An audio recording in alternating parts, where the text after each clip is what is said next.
dedicated to my son Sean Anthony Steele, in loving memory of my father Richard Steele. Iamblichus on the Mysteries of the Egyptians, Chaldeans, and Assyrians, translated from the Greek, by Thomas Taylor. Introduction. It appears to me that there are two descriptions of persons by whom the present work must be considered to be of inestimable worth, the lovers of antiquity and the lovers of ancient philosophy and religion. To the former of these it must be invaluable, because it is replete with information derived from the wise men of the Chaldeans, the prophets of the Egyptians, the dogmas of the Assyrians, and the ancient pillars of terms, and to the latter, because of the doctrines contained in it, some of which originated from the Hermaic pillars, were known by Pythagoras and Plato, and were the sources of their philosophy, and others are profoundly theological, and unfold the mysteries of ancient religion with an admirable conciseness of diction, and an inimitable vigor and elegance of conception, to which also may be added, as the colophon of excellence, that it is the most copious, the clearest, and the most satisfactory defense extant of genuine ancient theology. This theology, the sacred operations pertaining to which called Theurgy are here developed, has for the most part, since the destruction of it, been surveyed only in its corruptions among barbarous nations, or during the decline and fall of the Roman Empire, with which, overwhelmed with pollution, it gradually fell, and at length totally vanished from what is called the polished part of the globe. This will be evident to the intelligent reader from the following remarks, which are an epitome of what has been elsewhere more largely discussed by me on this subject, and which also demonstrate the religion of the Chaldeans, Egyptians, and Greeks to be no less scientific than sublime. In the first place, this theology celebrates the immense principle of things as something superior even to being itself, as exempt from the whole of things, of which it is nevertheless ineffably the source, and does not, therefore, think fit to enumerate it with any triad or order of beings. Indeed, it even apologizes for giving the appellation of the most simple of our conceptions to that which is beyond all knowledge and all conception. It denominates this principle, however, the one and the good, by the former of these names indicating its transcendent simplicity, and by the latter its subsistence as the object of desire to all beings, for all things desire good. At the same time, however, it asserts that these appellations are in reality nothing more than the parturitions of the soul, which, standing as it were in the vestibules of the adytum of deity, announce nothing pertaining to the ineffable, but only indicate her spontaneous tendencies towards it, and belong rather to the immediate offspring of the first God than to the first itself. Hence, as the result of this most venerable conception of the Supreme, when it ventures not only to denominate it, though ineffable, but also to assert something of its relation to other things, it considers this as preeminently its peculiarity, that it is the principle of principles, it being necessary that the characteristic property of principle, after the same manner as other things, should not begin from multitude, but should be collected into one monad as a summit, and which is the principle of all principles. The scientific reasoning from which this dogma is deduced is the following: as the principle of all things is the one, it is necessary that the progression of beings should be continued, and that no vacuum should intervene either in incorporeal or corporeal natures. It is also necessary that everything which has a natural progression should proceed through similitude. In consequence of this, it is likewise necessary that every producing principle should generate a number of the same order with itself,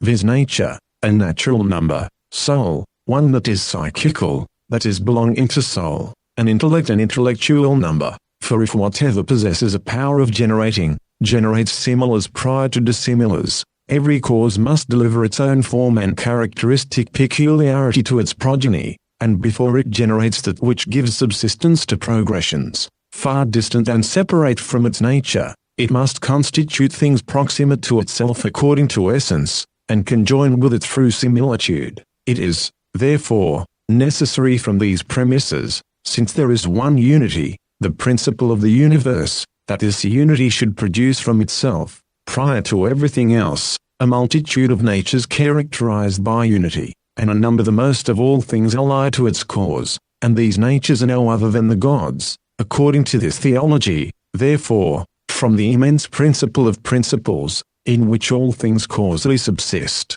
absorbed in superessential light, and involved in unfathomable depths, a beauteous progeny of principles proceed, or largely partaking of the ineffable, all stamped with the occult characters of deity, all possessing an overflowing fullness of good. From these dazzling summits, these ineffable blossoms, these divine propagations, being, life, intellect, soul, nature, and body depend, monads suspended from unities, deified natures proceeding from deities. Each of these monads, too, is the leader of a series which extends from itself to the last of things, and which, while it proceeds from, at the same time abides in, and returns to, its leader. And all these principles, and all their progeny, are finally centered and rooted by their summits in the first great all-comprehending one. Thus all beings proceed from, and are comprehended in, the first being. All intellects emanate from one first intellect,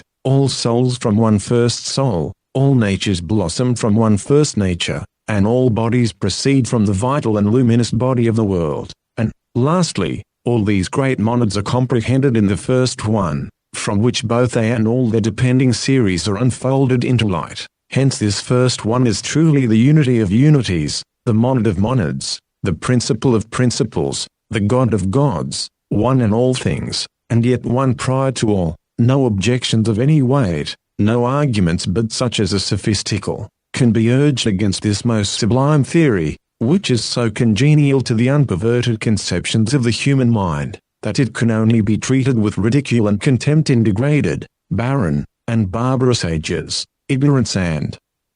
impious fraud, however, have hitherto conspired to defame those inestimable works in which this and many other grand and important dogmas can alone be found, and the theology of the ancients has been attacked with all the insane fury of ecclesiastical zeal, and all the imbecile flashes of mistaken wit, by men whose conceptions on the subject, like those of a man between sleeping and waking, have been turbid and wild, fantastic and confused, preposterous and vain, indeed, that after the great incomprehensible cause of all, a divine multitude subsists, co-operating with this cause in the production and government of the universe, has always been, and is still, admitted by all nations and all religions, however much they may differ in their opinions respecting the nature of the subordinate deities, and the veneration which is to be paid to them by man, and however barbarous the conceptions of some nations on this subject may be, when compared with those of others. Hence, says the elegant Maximus Tyrius,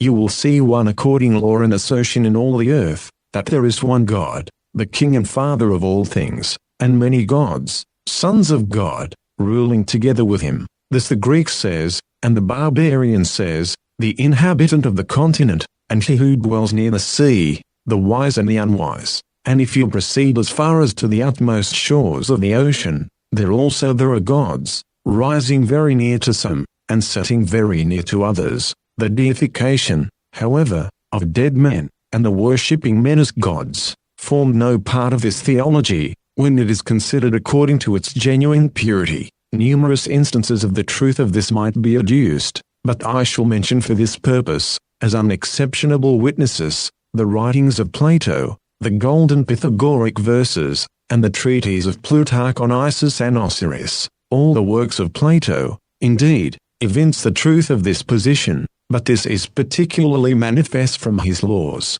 The golden verses order that the immortal gods be honored first, as they are disposed by law, afterwards the illustrious heroes, under which appellation the author of the verses comprehends also angels and demons, properly so called, and in the last place, the terrestrial demons, that is such good men as transcend in virtue the rest of mankind, but to honor the gods as they are disposed by law, is, as Heracles observes, to reverence them as they are arranged by their demiurgus and father, and this is to honor them as beings not only superior to man, but also to demons and angels. Hence, to honor men, however excellent they may be, as gods, is not to honor the gods according to the rank in which they are placed by their Creator, for it is confounding the divine with the human nature, and is thus acting directly contrary to the Pythagorean precept. Plutarch too, in his above-mentioned treatise, most forcibly and clearly shows the impiety of worshipping men as gods.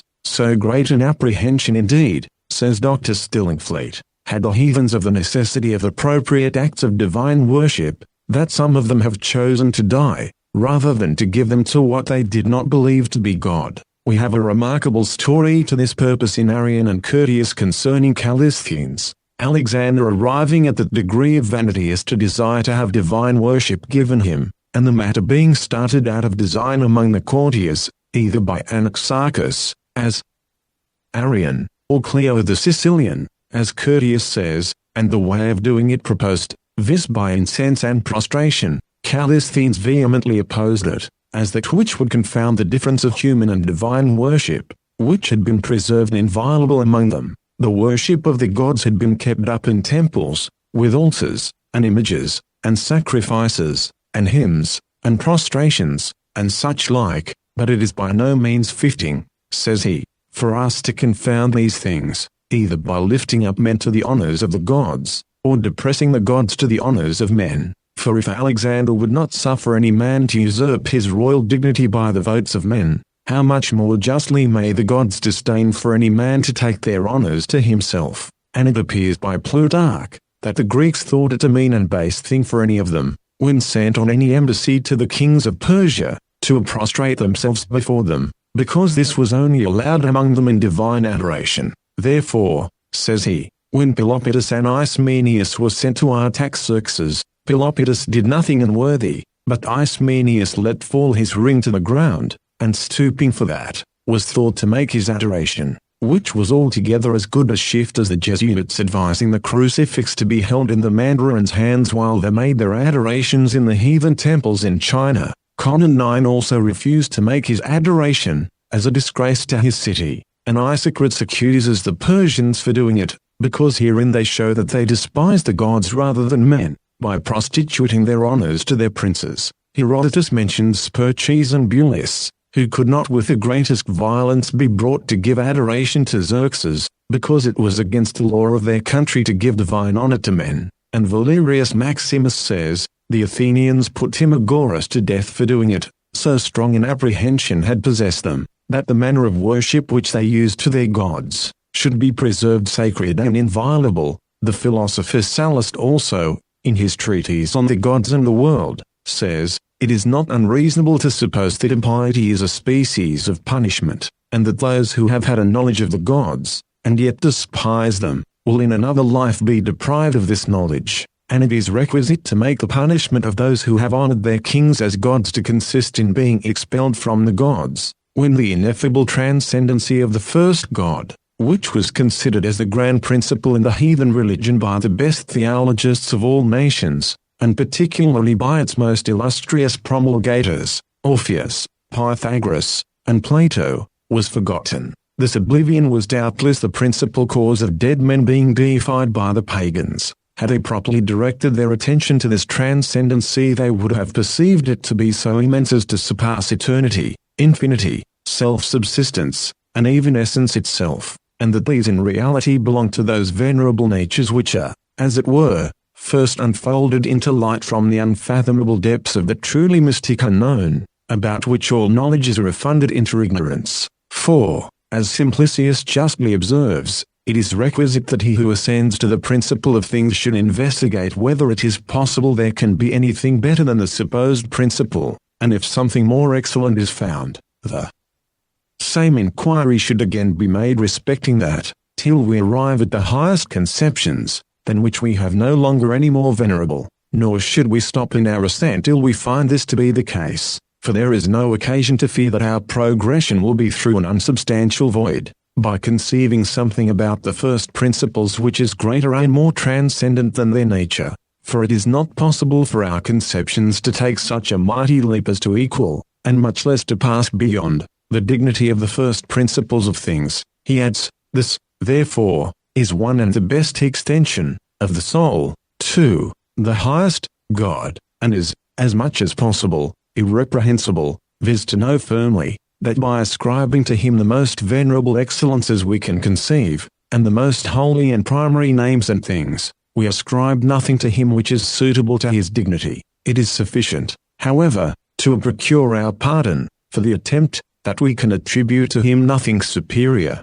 if it is not possible, therefore, to form any ideas equal to the dignity of the immediate progeny of the ineffable, that is of the first principles of things, how much less can our conceptions reach that thrice unknown darkness, in the reverential language of the Egyptians, which is even beyond these, had the heathens, therefore, considered as they ought this transcendency of the supreme God, they would never have presumed to equalize the human with the divine nature, and consequently would never have worshipped men as gods. Their theology, however, is not to be accused as the cause of this impiety, but their forgetfulness of the sublimest of its dogmas, and the confusion with which this oblivion was necessarily attended. But to return to the present work, to some who are conversant with the writings of Porphyry, who know how high he ranks among the best of the Platonists, and that he was denominated by them, on account of his excellence, the philosopher, it may seem strange that he should have been so unskilled in theological mysteries,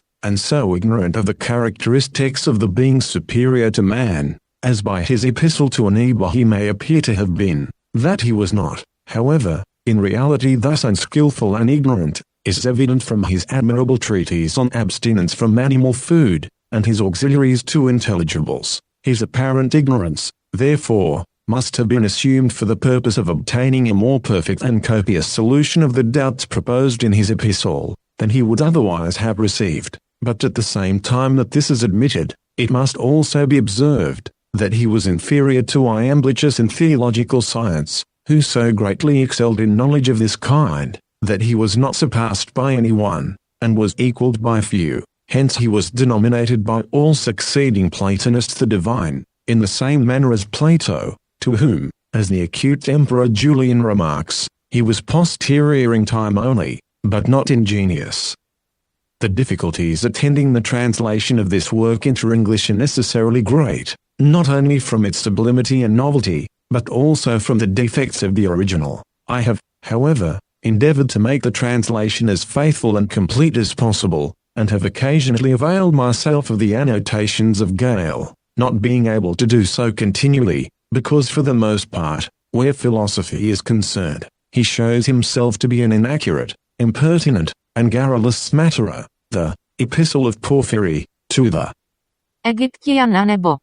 Porphyry to the prophet Anebo greeting. I commence my friendship towards you from the gods and good demons, and from those philosophic disquisitions, which have an affinity to these powers, and concerning these particulars indeed, much has been said by the Grecian philosophers, but, for the most part, the principles of their belief are derived from conjecture. In the first place, therefore, it is granted that there are gods, but I inquire what the peculiarities are of each of the more excellent genera, by which they are separated from each other, and whether we must say that the cause of the distinction between them is from their energies, or their passive motions, or from things that are consequent, or from their different arrangement with respect to bodies, as, for instance, from the arrangement of the gods with reference to ethereal, but of demons to aerial, and of souls to terrestrial, bodies. I also ask, why, since all the gods dwell in the heavens, theurgists only invoke the terrestrial and subterranean gods? Likewise, how some of the gods are said to be aquatic and aerial, and how different gods are allotted different places, and the parts of bodies according to circumscription, though they have an infinite, impartible, and incomprehensible power, how there will be a union of them with each other, if they are separated by the divisible circumscriptions of parts, and by the difference of places and subject bodies. How do theologists, or those who are wise in divine concerns, represent the gods as passive, to whom on this account, it is said, erect folly are exhibited, and obscene language is used? But if they are impassive, the invocations of the gods will be in vain, which announce that they can appease the anger of the divinities, and procure a reconciliation with them, and still more, what are called the necessities of the gods, will be in vain, for that which is impassive cannot be allured, nor compelled, nor necessitated. How, therefore, are many things, in sacred operations, performed to them as passive, invocations, likewise, are made to the gods as passive, so that not demons only are passive, but the gods also, conformably to what Homer says, and flexible are even the gods themselves. But if we assert with certain persons, that the gods are pure intellects, but that demons, being psychical, participative intellect, in a still greater degree will pure intellects be incapable of being allured, and will be unmingled with sensible natures, Supplications, however, are foreign to the purity of intellect, and therefore are not to be made to it, but the things which are offered, in sacred rites, are offered as to sensitive and psychical essences. Therefore, the gods separated from demons, through the former being incorporeal, but the latter corporeal. If, however, the gods are incorporeal alone, how will the sun and moon, and the visible celestials, be gods? How, likewise, are some of the gods beneficent, but others malefic? What is it that connects the gods in the heavens that have bodies, with the incorporeal gods? What is it that distinguishes demons from the visible and invisible gods? Since the visible are connected with the invisible gods, in what do a demon, hero, and soul differ from each other? Is it in essence, or in power, or in energy? What is the indication of a god, or angel, or archangel, or demon, or a certain archon, or soul being present? For to speak boastingly, and to exhibit a phantasm of a certain quality, is common to gods and demons, and to all the more excellent genera, so that a genus of gods will in no respect be better than that of demons. Since the ignorance of, and deception about, divine natures is impiety and impurity, but the scientific knowledge of the gods is holy and beneficial, the ignorance of things honorable and beautiful will be darkness, but the knowledge of them will be light, and the former, indeed, will fill men with all evils, through the want of erudition, and through audacity, but the latter will be the cause to them of every good. I wish you, therefore, to unfold to me the truth respecting these particulars, and, in the first place, I wish you to explain to me distinctly, what that is which is effected in divination, for we frequently obtain knowledge of future events through dreams, when we are asleep, not being, at the time, in a tumultuous ecstasy, for the body is then quiescent, but we do not apprehend what then takes place, in the same manner as when we are awake, but many, through enthusiasm and divine inspiration, predict future events, and are then in so wakeful a state, as even to energize according to sense, and yet they are not conscious of the state therein, or at least, not so much as they were before. Some also of those who suffer a mental alienation, energize enthusiastically on hearing cymbals or drums, or a certain modulated sound, such as those who are corybantically inspired, those who were possessed by Sabazius, and those who are inspired by the mother of the gods, but some energize enthusiastically by drinking water, as the priest of Clarius, in Colophon, others, by being seated at the mouth of a cavern, as those who prophesy at Delphi, and others by imbibing the vapor from water, as the prophetesses in Branchida. Some also become enthusiastic by standing on characters, as those that are filled from the intromission of spirits. Others, who are conscious what they are doing in other respects, are divinely inspired according to the fantastic part. Some, indeed, receiving darkness for a cooperator, others certain potions, but others incantations and compositions,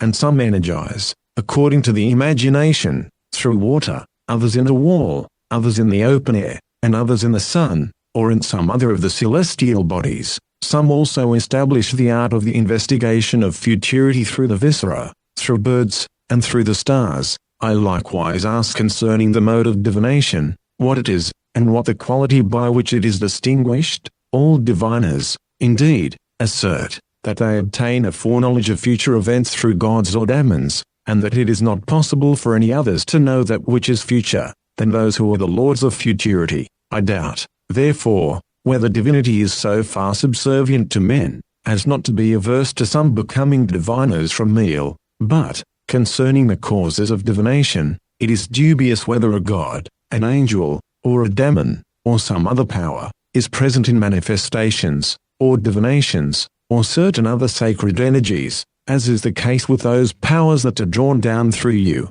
priests, by the necessities with which invocation is attended. Or does the soul assert and imagine these things, and are they, as some think, the passions of the soul, excited from small incentives, or is a certain mixed form of subsistence produced from our soul, and divine inspiration externally derived? Hence it must be said, that the soul generates the power which has an imaginative perception of futurity, through emotions of this kind, or that the things which are adduced from matter constitute demons, through the powers that are inherent in them, and especially things adduced from the matter which is taken from animals, for in sleep, When we are not employed about anything, we sometimes obtain a knowledge of the future, but that the passion of the soul is the cause of divination, is indicated by this, that the senses are occupied, that fumigations are introduced, and that invocations are employed, and likewise, that not all men, but those that are more simple and young, are more adapted to prediction. The ecstasy, also, of the reasoning power is the cause of divination,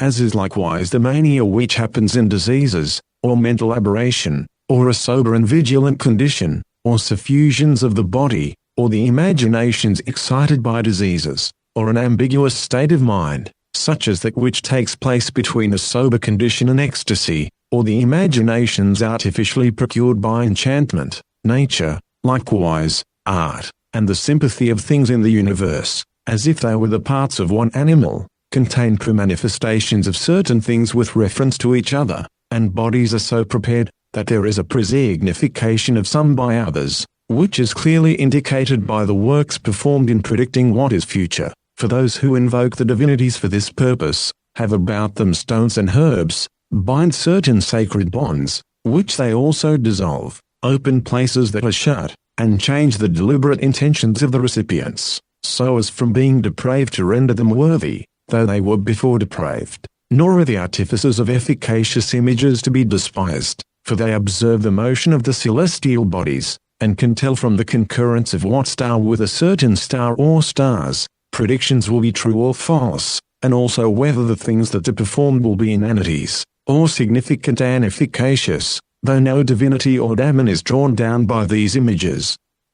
But there are some who suppose that there is a certain obedient genus of daemons, which is naturally fraudulent, omniform, and various, and which assumes the appearance of gods and daemons, and the souls of the deceased, and that through these everything which appears to be either good or evil is effected, for they are not able to contribute anything to true goods, such as those of the soul, nor to have any knowledge of them, but they abuse, deride, and frequently impede those who are striving to be virtuous. They are likewise full of pride, and rejoice in vapors and sacrifices. Jugglers likewise fraudulently attack us in many ways, through the ardor of the expectations which they raise. It very much indeed perplexes me to understand how superior beings, when invoked, are commanded by those that invoke them, as if they were their inferiors, and they think it requisite that he who worships them should be just, but when they are called upon to act unjustly, they do not refuse so to act, though the gods, likewise, do not hear him who invokes them, if he is impure from venereal connections, yet, at the same time, they do not refuse to lead anyone to illegal venery. I am likewise dubious with respect to sacrifices, what utility or power they possess in the universe, and with the gods, and on what account they are performed, appropriately indeed, to the powers who are honored by them, but usefully to those by whom the gifts are offered. Why also do the interpreters of prophecies and oracles think it requisite that they should abstain from animals, lest the gods should be polluted by the vapors arising from them, and yet the gods are especially allured by the vapors of animals? Why is it requisite that the inspector, who presides over sacred rites, ought not to touch a dead body, though most sacred operations are performed through dead bodies? And why, which is much more absurd than this, are threats employed and false terrors, by any casual person, not to a daemon, or some departed soul, but to the sovereign sun himself, or to the moon, or some one of the celestial gods, in order to compel these divinities to speak the truth? For does not he who says that he will burst the heavens, or unfold the secrets of Isis, or point out the arcanum in the adytum, or stop Baris, or scatter the members of Osiris to Typhon, or that he will do something else of the like kind? Does not he who says this, by thus threatening what he neither knows nor is able to effect, prove himself to be stupid in the extreme? And what abjectness does it not produce in those who, like very silly children, are possessed with such vain fear, and are terrified at such fictions? And yet Cherubin, who was a sacred scribe, writes these things, as disseminated by the Egyptians. It is also said, that these, and things of the like kind, are of a most compulsive nature. What also is the meaning of those mystic narrations which say that a certain divinity is unfolded into light from Maya, that he is seated above the lotus, that he sails in a ship, and that he changes his forms every hour, according to the signs of the zodiac? For thus, they say, he presents himself to the view, and thus ignorantly adapt the peculiar passion of their own imagination to the God himself. But if these things are asserted symbolically, being symbols of the powers of this divinity, I request an interpretation of these symbols, for it is evident, that if these are similar to passions of the sun, when he is eclipsed, they would be seen by all men who intently survey the God. What also is the design of names that are without signification, and why, of such, are those that the barbaric prefer to our own? For if he who hears them looks to their signification, it is sufficient that the conception remains the same, whatever the words may be that are used. For he who is invoked is not of the Egyptian race, nor, if he was an Egyptian, does he use the Egyptian, or, in short, any human language. For either all these are the artificial contrivances of enchanters, and veils originating from our passions, which rumour ascribes to a divine nature, or we ignorantly frame conceptions of divinity, contrary to its real mode of subsistence. I likewise wish you to unfold to me, what the Egyptians conceive the first cause to be, whether intellect, or above intellect, whether alone, or subsisting with some other or others, whether incorporeal, or corporeal, and whether it is the same with the demiurgus, or prior to the demiurgus. Likewise, whether all things are from one principle, or from many principles, whether the Egyptians have a knowledge of matter, or of primary corporeal qualities, and whether they admit matter to be unbegotten, or to be generated. For Cherubim, indeed, and others, do not think there is anything else prior to the visible worlds, but in the beginning of their writings on this subject,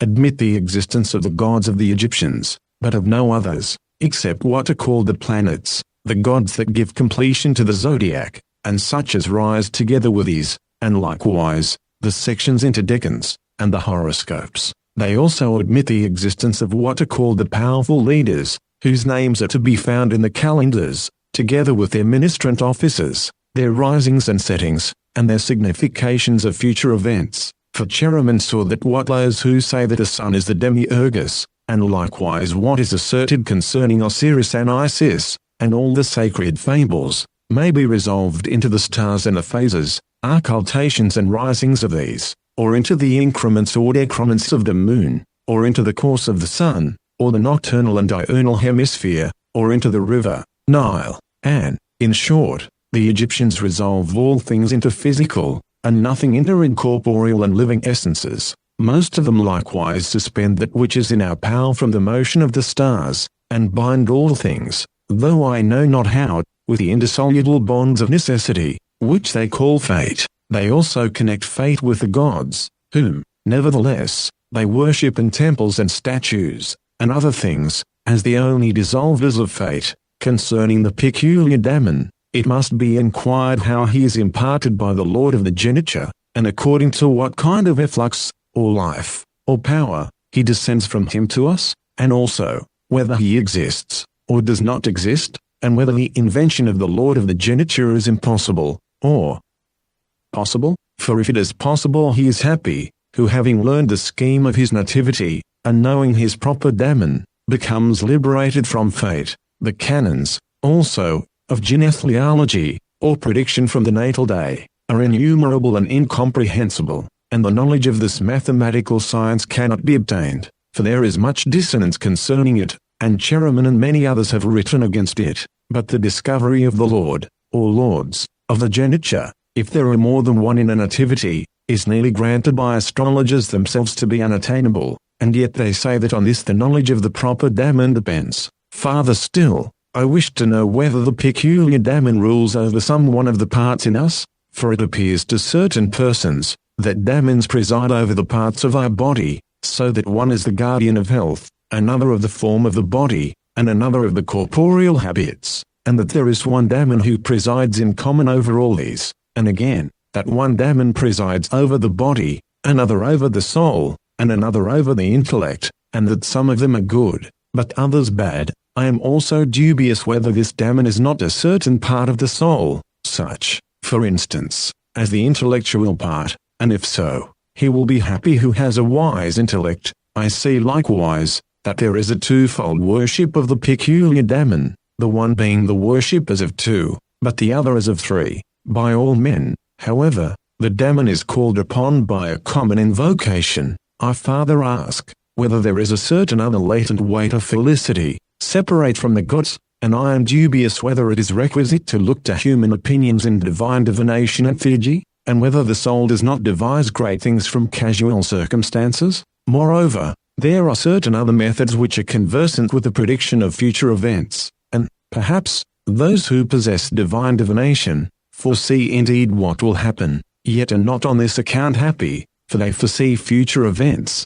but do not know how to use this knowledge properly. I wish, therefore, that you would point out to me the path to felicity, and show me in what the essence of it consists, for with us, Greeks, there is much verbal contention about it, because we form a conjecture of good from human reasonings, but by those who have devised the means of associating with beings more excellent than man, if the investigation of this subject is omitted, wisdom will be professed by them in vain, as they will only disturb a divine intellect about the discovery of a fugitive slave, or the purchase of land, or, if it should so happen, about marriage, or merchandise, and if they do not omit this subject, but assert what is most true about other things, yet say nothing that is stable and worthy of belief about felicity, in consequence of employing themselves about things that are difficult, but useless to mankind, in this case, they will not be conversant either with gods or good demons, but with the demon who is called fraudulent, or, if this is not admitted, the whole will be the invention of men, and the fiction of immortal nature.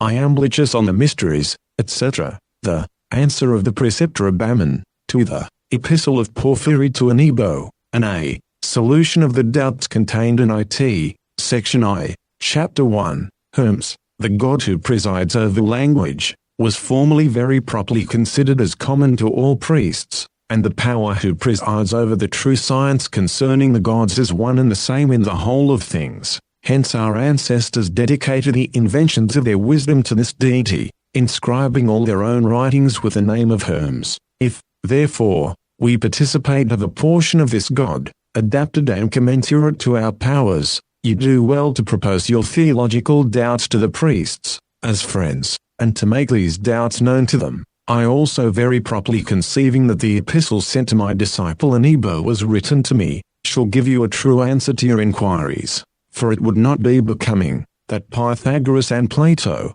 Democritus and Eudoxus, and many other of the ancient Greeks, should have obtained appropriate instruction from the sacred scribes of their time, but that you who are our contemporary, and think conformably to those ancients, should be frustrated of your wish by those who are now living, and who are called common preceptors. I, therefore, thus betake myself to the present discussion, and do you, if you please, conceive that the same person to whom you sent the letter returns you an answer, or, if it should seem fit to you, admit it to be me who discourses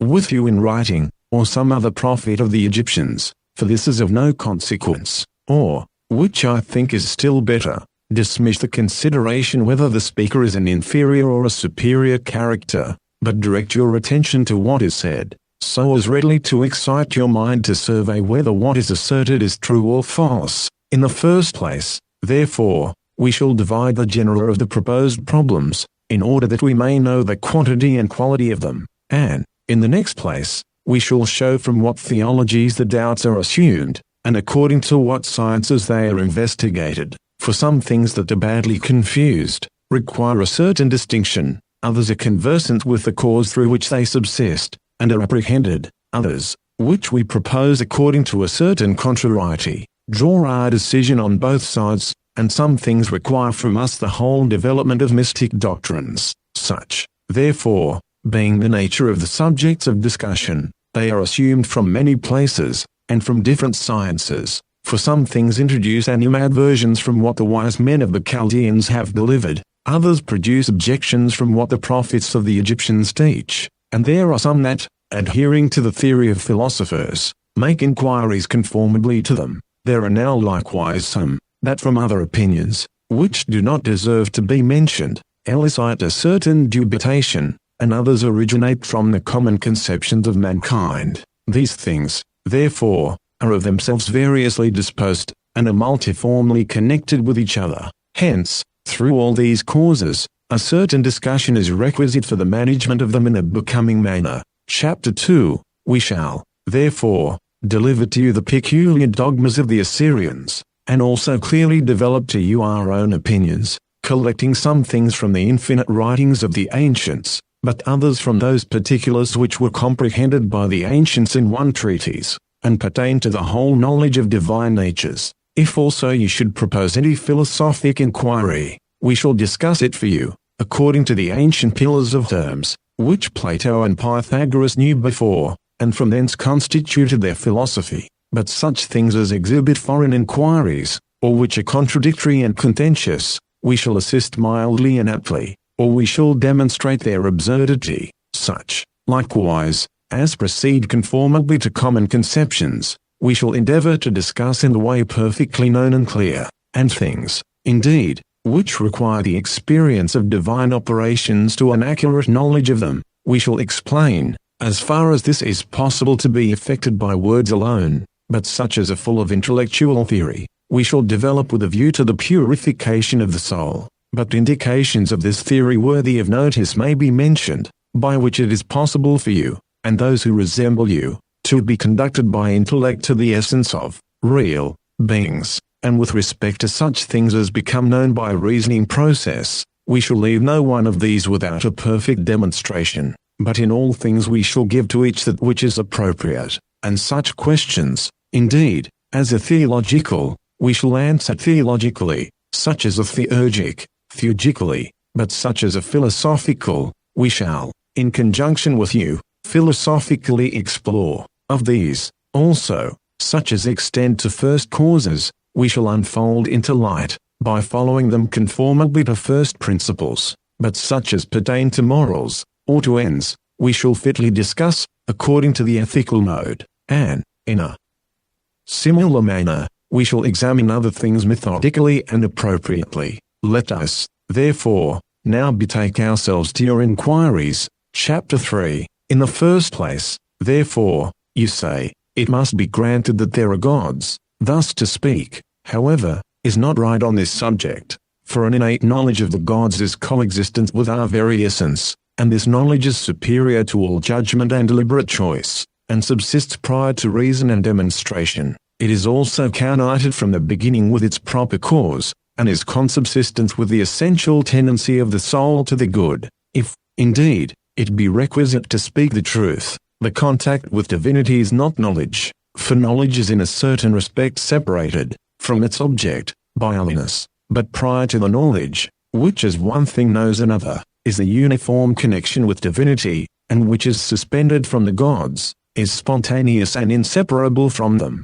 Hence, it is not proper to grant this, as if it might not be granted, nor to admit it as ambiguous, for it is always unically established in energy, nor are we worthy thus to explore it, as if we had sufficient authority to approve or reject it, for we are comprehended in it, or rather we are filled by it, and we possess that very thing which we are, or by which our essence is characterized. In knowing the gods, I shall likewise say the same thing to you, concerning the more excellent genera that follow the gods, I mean demons, heroes, and undefiled souls, for it is necessary to understand respecting these, that there is always in them one definite reason of essence, and to remove from them the indefiniteness and instability of the human condition. It is likewise requisite to separate from them that inclination to one side of an argument rather than another, arising from the equilibrium of a reasoning process, for a thing of this kind is foreign from the principles of reason and life, and rather tends to secondary natures, and to such things as pertain to the power and contrariety of generation. But it is necessary that the more excellent genera should be apprehended uniformly. The connaissant perception, therefore, of the perpetual attendance of the gods, will be assimilated to them. Hence, as they have an existence which is always invariably the same, thus also the human soul is conjoined to them by knowledge, according to a sameness of subsistence, by no means pursuing through conjecture, or opinion, or a syllogistic process, all which originate in time, an essence which is above all these, but through the pure and blameless intellections which the soul received from eternity from the gods, becoming united to them. You, however, seem to think that there is the same knowledge of divine natures as of anything else, and that one thing, rather than another, may be granted from opposites, in the same manner as it is usual to do in dialectic discussions. There is, however, no similitude whatever between the two kinds of knowledge, for the knowledge of divine natures is different from that of other things, and is separated from all opposition. It likewise neither subsists in being now granted, or in becoming to be, but was from eternity, uniformly consubsistent with the soul. And thus much I say to you concerning the first principle in us, from which it is necessary those should begin who speak or hear anything about the natures that are superior to us. Chapter 4. With respect to your inquiry, what the peculiarities are in each of the more excellent genera, by which they are separated from each other, if you understand by peculiarities the specific differences under the same genus, which are distinguished by opposite qualities, as the rational and irrational under animal, we by no means admit peculiarities of this kind, in things which neither have one common essence, nor an equal contradistinction, nor receive a composition from something common, which is indefinite, and defines the peculiarity. But if you apprehend the peculiarity to be, as in prior and secondary natures, differing in their whole essence and whole genus, a certain simple condition of being, definite in itself, in this case, your conception of peculiarities will be reasonable, for these peculiarities of things, which have an eternal subsistence, are simple, and entirely exempt. The inquiry, however, proceeds imperfectly, for it was necessary, in the first place, to inquire what the peculiarities are of the more excellent genera, according to essence, in the next place, what they are according to power, and thus afterwards, what they are according to energy. But, as your question now stands, with respect to the peculiarities by which these genera are separated, you alone speak of the peculiarities of energies. Hence you inquire concerning the difference in the last things pertaining to them, but you leave uninvestigated such things as are first, and most honorable in them, and which are the elements of their difference. In the same place, also, something is added concerning efficacious and passive motions, which is a division by no means adapted to the difference of the more excellent genera, for the contrariety of action and passion is not inherent in any one of them, but their energies are unrestrained, immutable, and without habitude to their opposites. Hence, neither must we admit in them motions of such a kind as arise from action and passion, for neither do we admit in the soul a self-motion,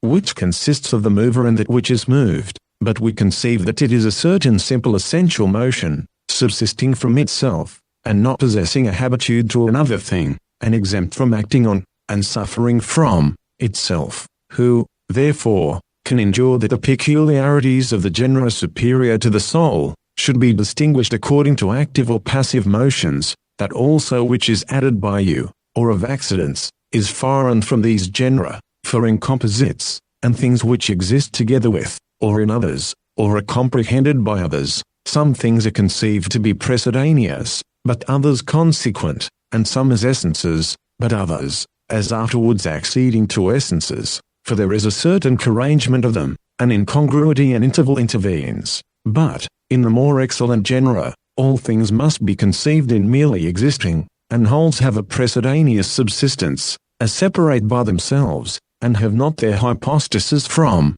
or in others, so that there is not anything in them which is accidental. Hence the peculiarity of them is not characterized from accidents. At the end, likewise, of your inquiry, you introduce a distinction according to nature, for your question asks, how essences are known by energies, by physical motions, and by accidents the very contrary. However, to all this takes place, for if energies and motions were constitutive of essences, they would be the lords of the difference which is between them. But if essences generate energies, the former being separate prior to the latter, will impart to motions, energies, and accidents, that by which they differ from each other. This, therefore, subsists contrarily to what you suppose, for the purpose of discovering the peculiarity which you now investigate.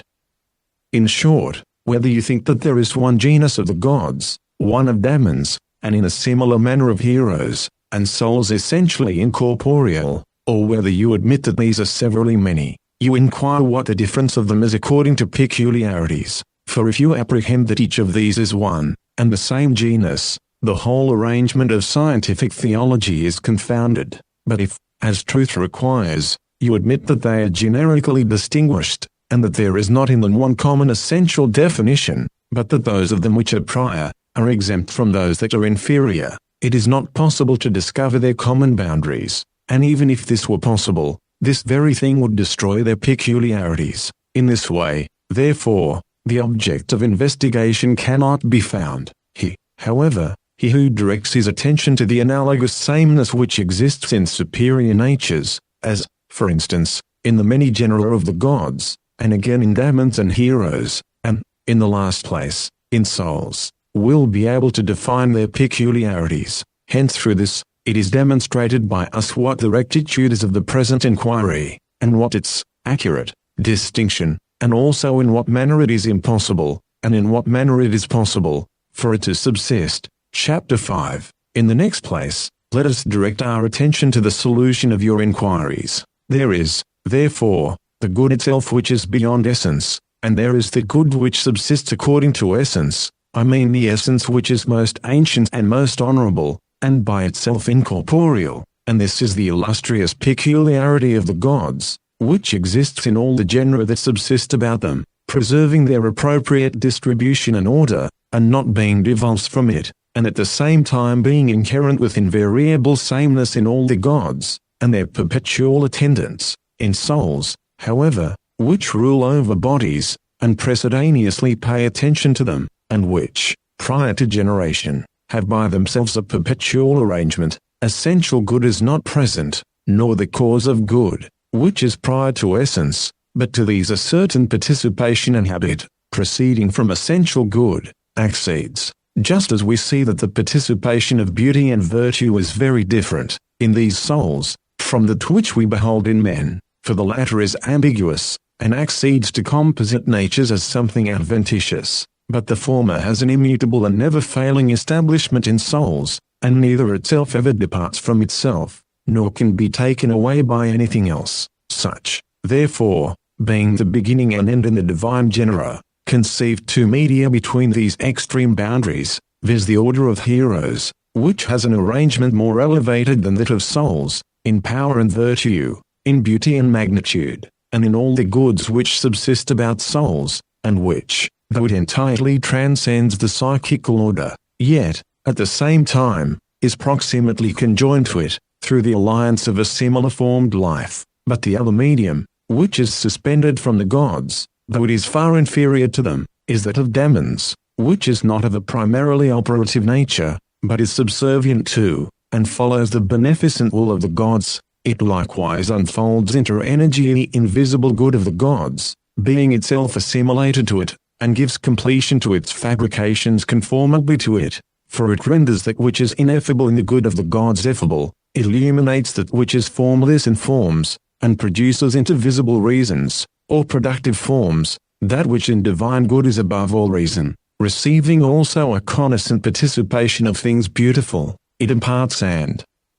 transfers it, in unenvying abundance, to the genera posterior to itself. These middle genera, therefore, give completion to the common bond of the gods and souls, and cause the connection of them to be indissoluble. They also bind together the one continuity of things from on high as far as to the end, make the communion of wholes to be inseparable, cause all things to have the best, and a commensurate mixture, in a certain respect, equally transmit the progression from more excellent to inferior natures, and the elevation from things posterior to such as are prior. Insert in more imperfect beings order and measures of the communication which descends from more excellent natures, and of that by which it is received, and make all things to be familiar and co-adapted to all, supernally receiving the causes of all these from the gods. You must not, therefore, think that this division is the peculiarity of powers or energies, or of essence, nor assuming it separately, must you survey it in one of these, but by extending it in common through all the genera, you will give perfection to the answer concerning the peculiarities of gods, demons, and heroes, and also of those in souls which are now the subjects of your inquiry. Again, however, according to another mode of considering the subject, it is necessary to ascribe to the gods the whole of that which is united, of whatever kind it may be, that which is firmly established in itself, and which is the cause of impartible essences, the immovable, which also is to be considered as the cause of all motion, and which transcends the whole of things, and has nothing in common with them, and the unmingled and the separate, understood in common in essence, power and energy, and everything else of this kind, but that which is now separated into multitude, and is able to impart itself to other things, and which receives from others bound in itself, and is sufficient in the distributions of partible natures, so as to give completion to them, which also participates of the primarily operative and vivific,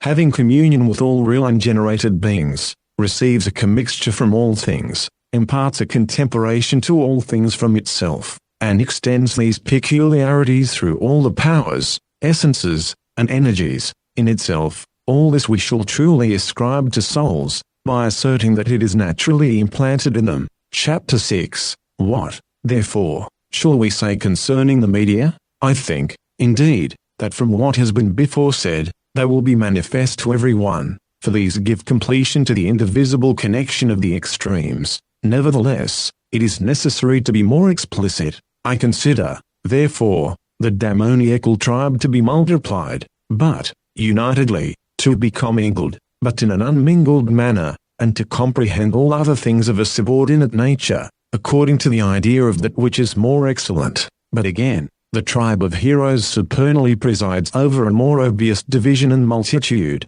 and likewise over motion, commixture, and things allied to these. It also receives gifts of a more excellent nature, concealed as it were inwardly, I mean union, purity, a firm establishment, impartible sameness, and a transcendency above other things, for one of these middle genera is proximate to the first, but the other to the last, of the extremes. But it reasonably follows, according to continuity of alliance, that the medium which begins from the most excellent natures, should proceed to such as are less excellent, but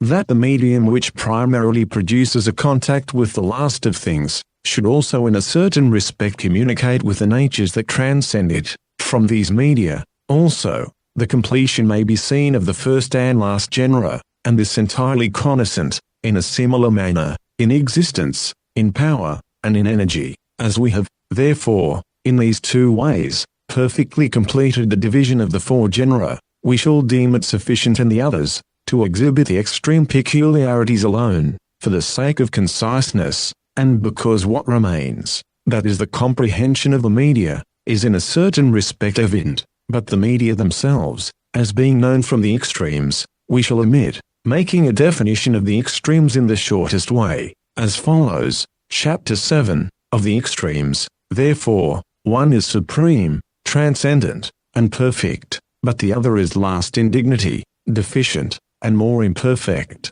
and the former, indeed, is capable of accomplishing all things at once, uniformly in an instant, but the latter is neither able to effect all things, nor at once, nor suddenly, nor impartibly. The former also generates and governs all things, without being inclined towards them, but the latter is naturally disposed to verge, and be converted to the things which it generates and governs, and the former, indeed, as primordial and cause, precedes all things in power, but the latter, being suspended from the will of the gods, as from a cause, is from eternity consubsistent with it. The former, likewise, according to one vigorous acme, comprehends the ends of all energies and essences, but the latter passes from some things to others, and proceeds from the imperfect to the perfect. Farther still, to the former that which is highest and that which is incomprehensible pertain, and also that which is better than all measure, and is in such a manner formless,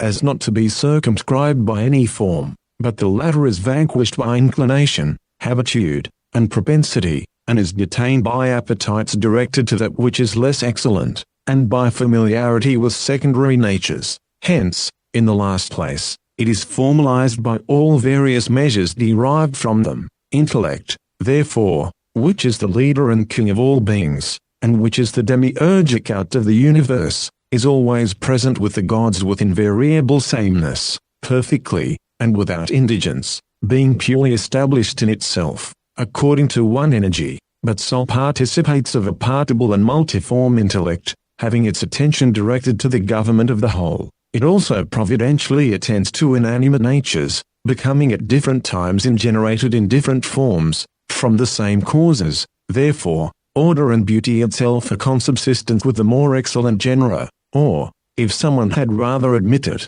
the cause of these is consubsistent with them. But with soul, the participation of intellectual order and divine beauty is always present, and with the former, indeed, the measure of wholes, or the cause of this, perpetually concurs. But soul is terminated by the divine boundary, and participates of this in a partible manner. To the former, also, empire over all beings, through the power and domination of cause, may be reasonably ascribed, but soul has certain distinct boundaries, as far as to which it is able to have dominion. Such, therefore, being the different peculiarities in the extremes, it will not be difficult to understand what we have now said, and to perceive the middle peculiarities of demons and heroes, which are allied to each of the extremes, possessing a similitude to each, departing from both to the medium, and embracing a concordant communion commingled from them, and connected with it in appropriate measures. Such, therefore,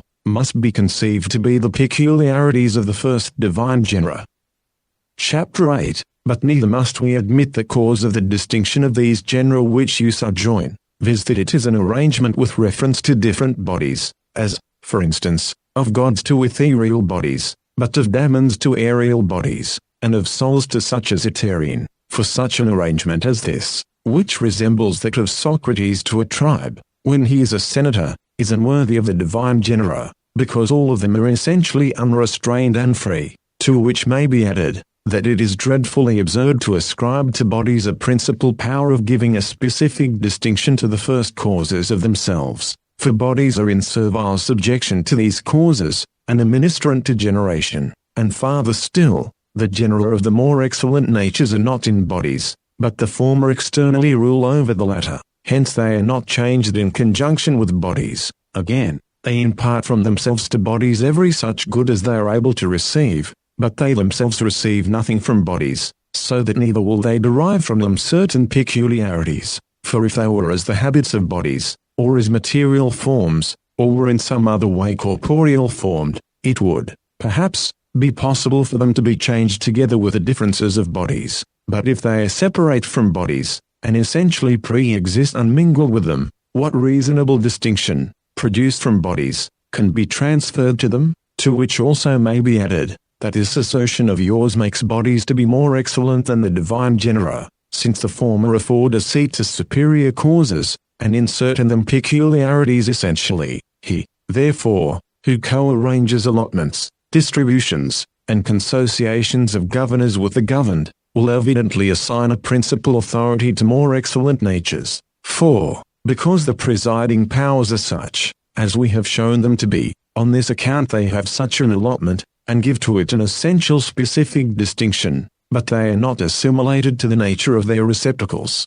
It is necessary, therefore, to admit a thing of this kind in partial souls, for such as is the life which the soul received, prior to its insertion in a human body, and such as the form which it readily exerted, such also as the organical body which it has suspended from itself, and such the consequent corresponding nature, which receives the more perfect life of the soul, but with respect to more excellent natures, and which, as wholes, comprehend the principle of parts. In these, inferior are produced in superior natures, bodies, in incorporeal essences, things fabricated, in the fabricators, and, being circularly comprehended and, are directed and governed by them. Hence, the circulations of the celestial bodies, being primarily inserted in the celestial circulations of the ethereal soul, are perpetually inherent in them, and the souls of the worlds, that is of the spheres, being extended to their intellect,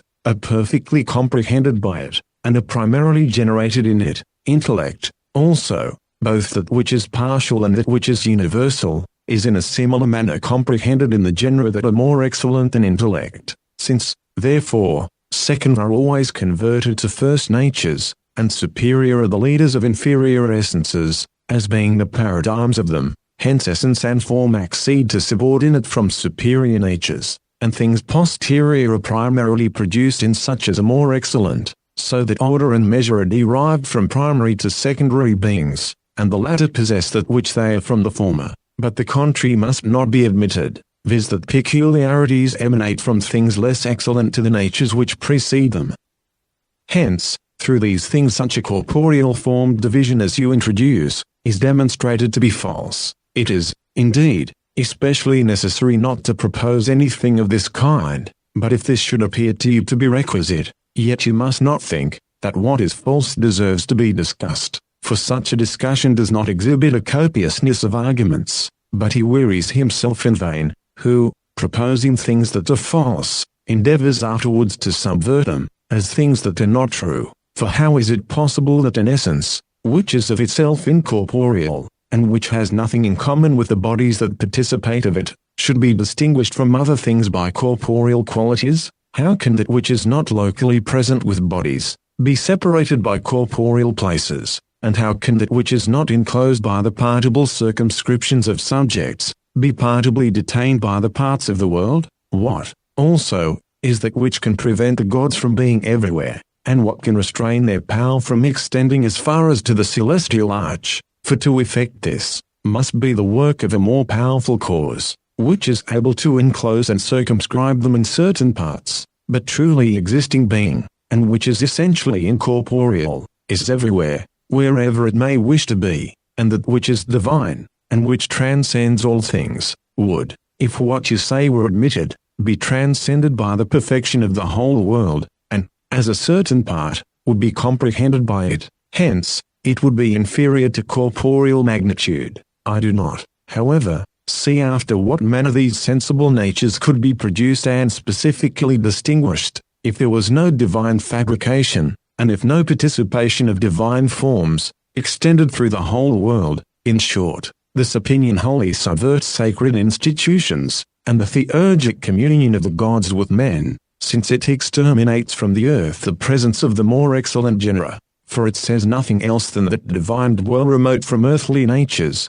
and that this our place of abode is deserted by them. According to this assertion, therefore, neither can we, that are priests, learn anything from the gods, nor do rightly inquire of us, as knowing more than others, since we shall differ in no respect from other men. No one, however, of these assertions is sane, for neither are the gods detained in certain parts of the world, nor are terrene natures destitute of their providential attention, but the divinities are characterized by this, that they are not comprehended by anything, and that they comprehend all things in themselves. But terrestrial natures possess their existence in the plurimus of the gods, and when they become adapted to divine participation, then prior to their own proper essence, they immediately possess the gods, which, latently, pre-existed in it. Through these things, therefore, we have shown that the whole of this division is false, that the method, employed by you, of investigating peculiarities is irrational,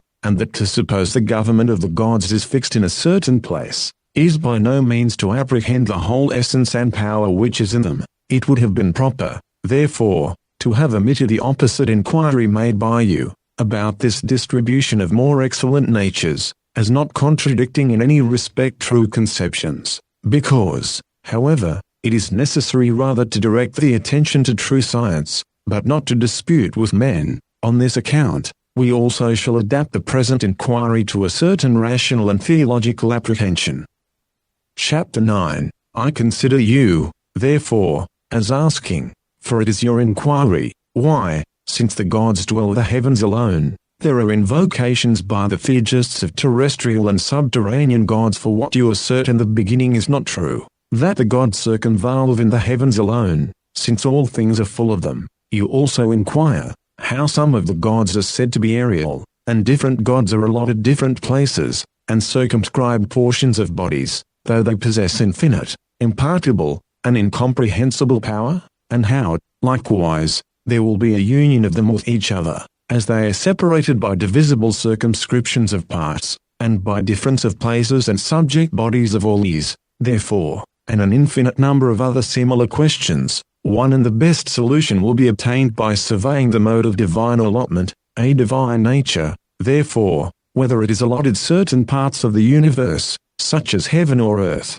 or sacred cities and regions, or certain groves, or sacred statues, externally illuminates all these, in the same manner as the sun externally irradiates all things with his rays. Hence, as light comprehends the things which are illuminated by it, thus also the power of the gods externally comprehends its participants, as, likewise, the solar light is present with the air in an unmingled manner, but this is manifest from no light being left in the air, when once that which illuminated it has departed, though heat is still present with it, when that which heated it is entirely withdrawn. Thus also the light of the gods illuminates separately, and being firmly established in itself, wholly proceeds through all beings. Moreover, the light which is the object of sensible perception, is one, continuous, and everywhere the same, whole, so that it is not possible for any part of it to be separate and cut off from the whole, nor to be enclosed in a circle, nor at any time to depart from its illuminating source.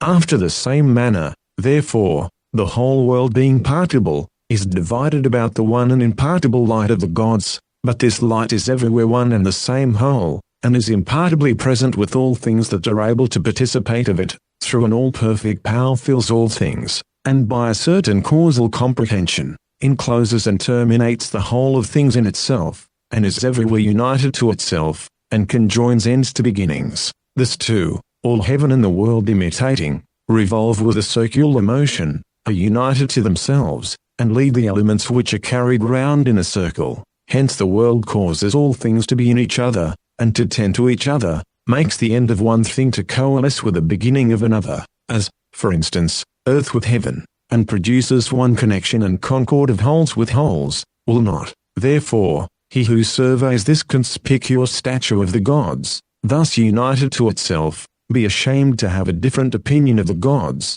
who are the causes of it, so as to introduce among them sections, and separations, and corporeal formed circumscriptions? I, indeed, should think, that everyone would be thus disposed, for if there is no ratio, no habitude of symmetry, no communion of essence, nor a connection either in capacity or in energy, between that which is adorned and the adorning cause, if this be the case, there will neither be found in the world a certain extension according to interval, nor local comprehension, nor partible interception, nor any other such like connascent equalization in the presence of the gods, with mundane natures, for in things which are of a kindred nature, according to essence and power, or which are, in a certain respect, of the same species, or homogeneous, a certain comprehension, or conservation, may be discovered, but in such things as are entirely exempt from all mundane wholes, what opposing circumstance, or transition through all things, or partible circumscription, or local comprehension, or anything else of this kind can justly be perceived, I think, therefore, that the several participants of the divinities are of such a nature, that some partake of them ethereally, others aerially, and others aquatically, which also, the art of divine works perceiving, employs adaptations and invocations, conformable to such a division, and thus much concerning the distribution of the more excellent genera into the world. Chapter 10. After these things, you again subjoin another division for yourself, in which you separate the essences of the more excellent genera by the difference of passive and impassive, but neither do I admit this division, for no one of the more excellent genera is passive, nor yet impassive in such a way as to be contradistinguished from that which is passive, nor is naturally adapted to receive passions, but liberated from them through virtue, or some other worthy condition of being, but because they are entirely exempt from the contrariety of action and passion, and because they are not at all adapted to suffer, and have essentially an immutable firmness. On this account I place the impassive and the immutable in all the divine genera. For consider, if you are willing, the last of divine natures, viz. A soul purely liberated from bodies. What does such a soul want with the generation which is in pleasure, or the restitution which is in it to a natural condition, since such a soul is above nature, and lives an unbegotten life? Why, also, should it participate of the pain which leads to corruption and dissolves the harmony of the body, since it is beyond all body, and the nature which is divided about body, and is entirely separate from the harmony which descends from the soul into the body? But neither is it in want of the passions which precede sensation, for neither is it detained in body, nor enclosed by it, so as to require corporeal organs, in order to apprehend certain other bodies which are external to these organs, and, in short, being impartible, and abiding in one and the same form, and also being essentially incorporeal, and having no communication with a generated and passive body, it cannot suffer anything either according to division, or according to a change in quality, nor can have anything which is allied to any kind of mutation or passion, but neither does the rational soul, when it accedes to body, either itself suffer, or the reasons which it imparts to the body. For these reasons are forms, and being simple and uniform, they receive no perturbation in themselves, and no departure from their proper mode of subsistence. That which remains, therefore, or the participant of the rational soul, becomes the cause of suffering to the composite. Cause, however, is not the same with its effect. Hence, as soul is the first origin of generable and corruptible composite animals, but is itself by itself ingenerable and incorruptible, thus, also, though the participants of the soul suffer, and do not wholly, that is truly, possess life and existence, but are complicated with the indefiniteness and diversity of matter, yet the soul is itself by itself immutable, as being essentially more excellent than that which suffers, and not as possessing impassivity, in a certain deliberate choice, which verges both to the impassive and the passive, nor as receiving an adstitious immutability in the participation of habit or power, since, therefore, we have demonstrated that it is impossible for even the last genus of the more excellent order of beings, viz. The soul, to participate of suffering. How can it be proper to adapt this participation to demons and heroes, who are perpetual, and the attendants of the gods, and who always invariably preserve the same divine order, and never desert it? For we know this indeed, that passion is something disorderly, confused, and unstable, never having any proper authority of its own, but being devoted to that by which it is detained, and to which it is subservient for the purposes of generation. This, therefore, rather pertains to some other genus, than to that which always exists, and is suspended from the gods, and which, in conjunction with them, observes the same order, and accomplishes the same period. Hence demons are impassive, and all the more excellent genera which follow them, and the gods. Chapter 11. How therefore, you ask, are many things performed to them in sacred operations, as if they were passive? I reply, that this is asserted through an ignorance of sacerdotal mysticism, for of the things which are perpetually effected in sacred rites, some have a certain arcane cause, and which is more excellent than reason, others are consecrated from eternity to the superior genera, as symbols, others preserve a certain other image, just as nature, which is effective of invisible reasons, expresses certain visible formations, others are reduced for the sake of honor, or have for their end some kind of similitude, or familiarity and alliance, and some procure what is useful to us, or in a certain respect purify and liberate our human passions, or avert some other of those dire circumstances which happen to us. It must not, however, be on this account granted, that a certain portion of sacred institutions is employed in the service of gods or demons, as if they were passive, for an essence which is by itself perpetual and incorporeal, is not naturally adapted to receive a certain mutation from bodies, nor, even though we should admit that this essence is especially in want of such things, will it require the aid of men to a sacred worship of this kind, since it is itself filled from itself, and from the nature of the world, and the perfection which is in generation, and, if it be lawful so to speak, prior to being in want it receives the self-sufficient, through the never-failing wholeness of the world and its own proper plenitude, and because all the more excellent genera are full of appropriate good. Let this, therefore, be a lenitive for us in common, concerning the worship of the undefiled genera, as being appropriately co-adapted to the beings that are more excellent than we, and because pure things are introduced to pure, and impassive things to impassive, natures, but directing our attention to particulars, we say that the erection of the phalli is a certain sign of prolific power, which, through this, is called forth to the generative energy of the world, on which account, also,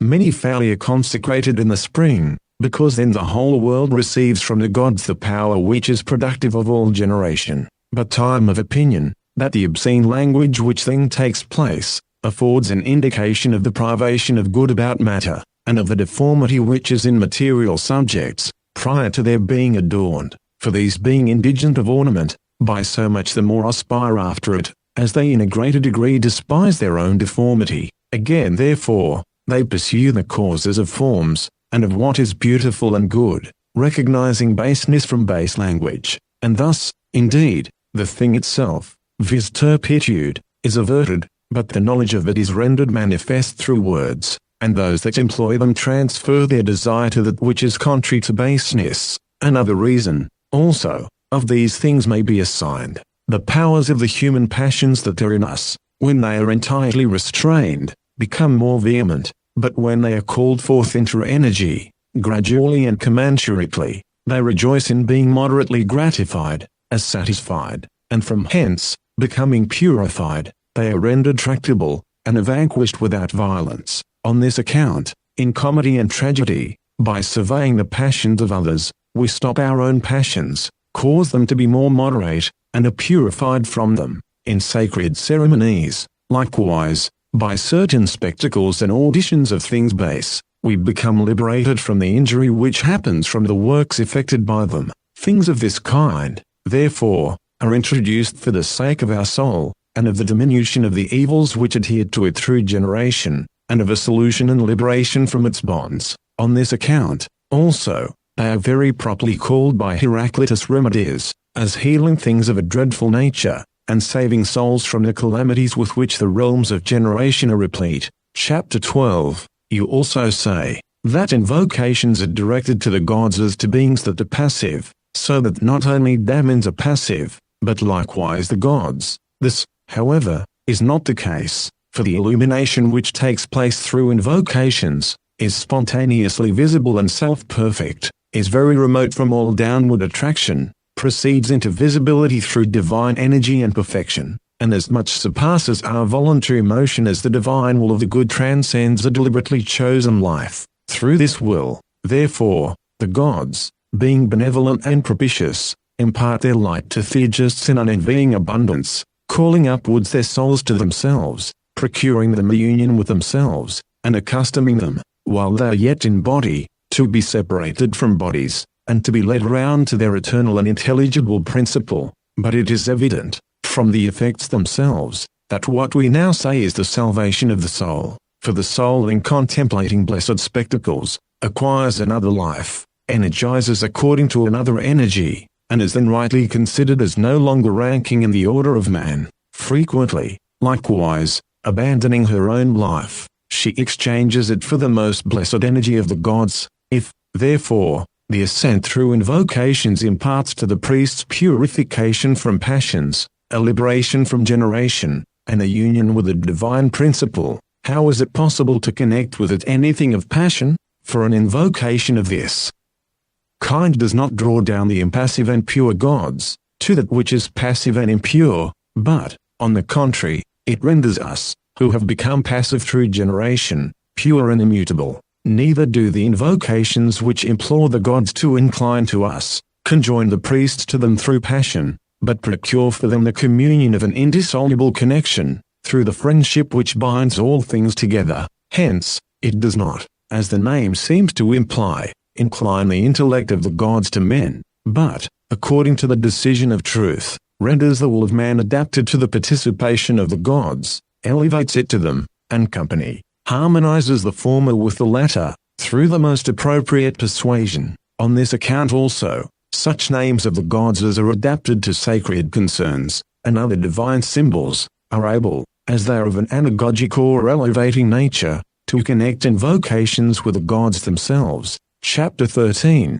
Moreover, the pacifications of anger will become manifest, if we understand what the anger of the gods is. This, therefore, is not, as it appears to be to some, a certain ancient and inveterate rage, but an abandonment of the beneficent care of the gods, from which we turn ourselves away, withdrawing, as it were, from meridian light, hiding ourselves in darkness, and depriving ourselves of the beneficent gift of the gods. Hence pacification is able to convert us to the participation of divinity and the providential care of the gods, from which we were divulsed, and to bind together, commensurately, participants and the participated natures. So far, therefore, is pacification from accomplishing its work through passion, that it separates us from the passive and tumultuous abandonment of the gods, but the oblation of victims, when some evil is present in places about the earth, procures a remedy for the evil, and secures us from the incursion of any mutation or passion.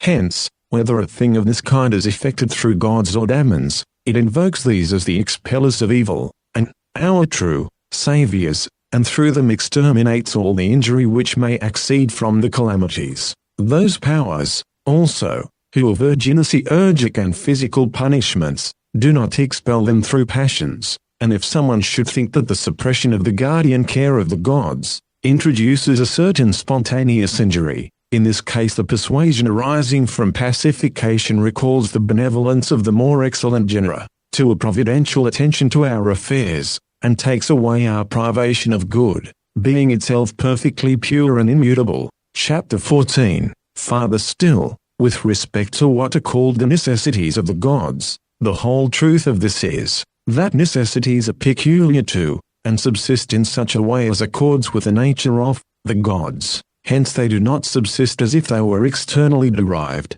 or with the effect of violence, but after such a manner as the good ought to be from necessity. So the gods entirely exist, and are by no means otherwise disposed. This necessity, therefore, is mingled with beneficent will, and is the friend of love, through an order adapted to the gods, possesses identity and immutability, and because it is contained in one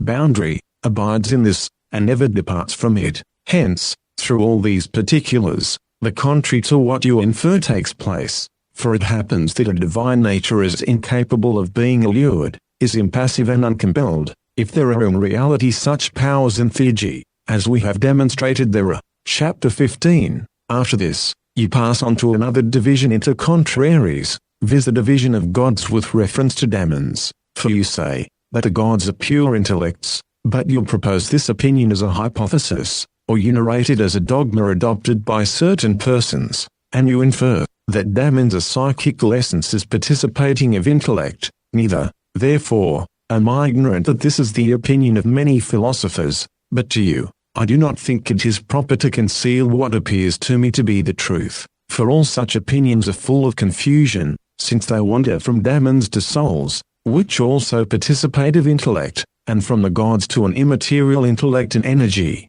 which the gods entirely excel by a priority of nature. Why, therefore, is it requisite to attribute to them these peculiarities, which are by no means appropriate, and thus much concerning this division, for it would be superfluous to make any further mention of it, but it is requisite that your doubts respecting this distinction should be properly considered, as the discussion of them pertains to the sacerdotal province. Farther still, having said that pure intellects are inflexible, that is not to be changed or altered, and unmingled with sensibles, you doubt whether it is requisite to pray to them, but I think it is necessary to pray to no others than these, for that in us which is divine, intellectual, and one, or intelligible, if you are willing so to call it, is most clearly excited in prayer, and, when excited, vehemently seeks that which is similar to itself, and becomes copulated to perfection itself. But if it should appear to you to be incredible, that an incorporeal nature can be capable of hearing sounds,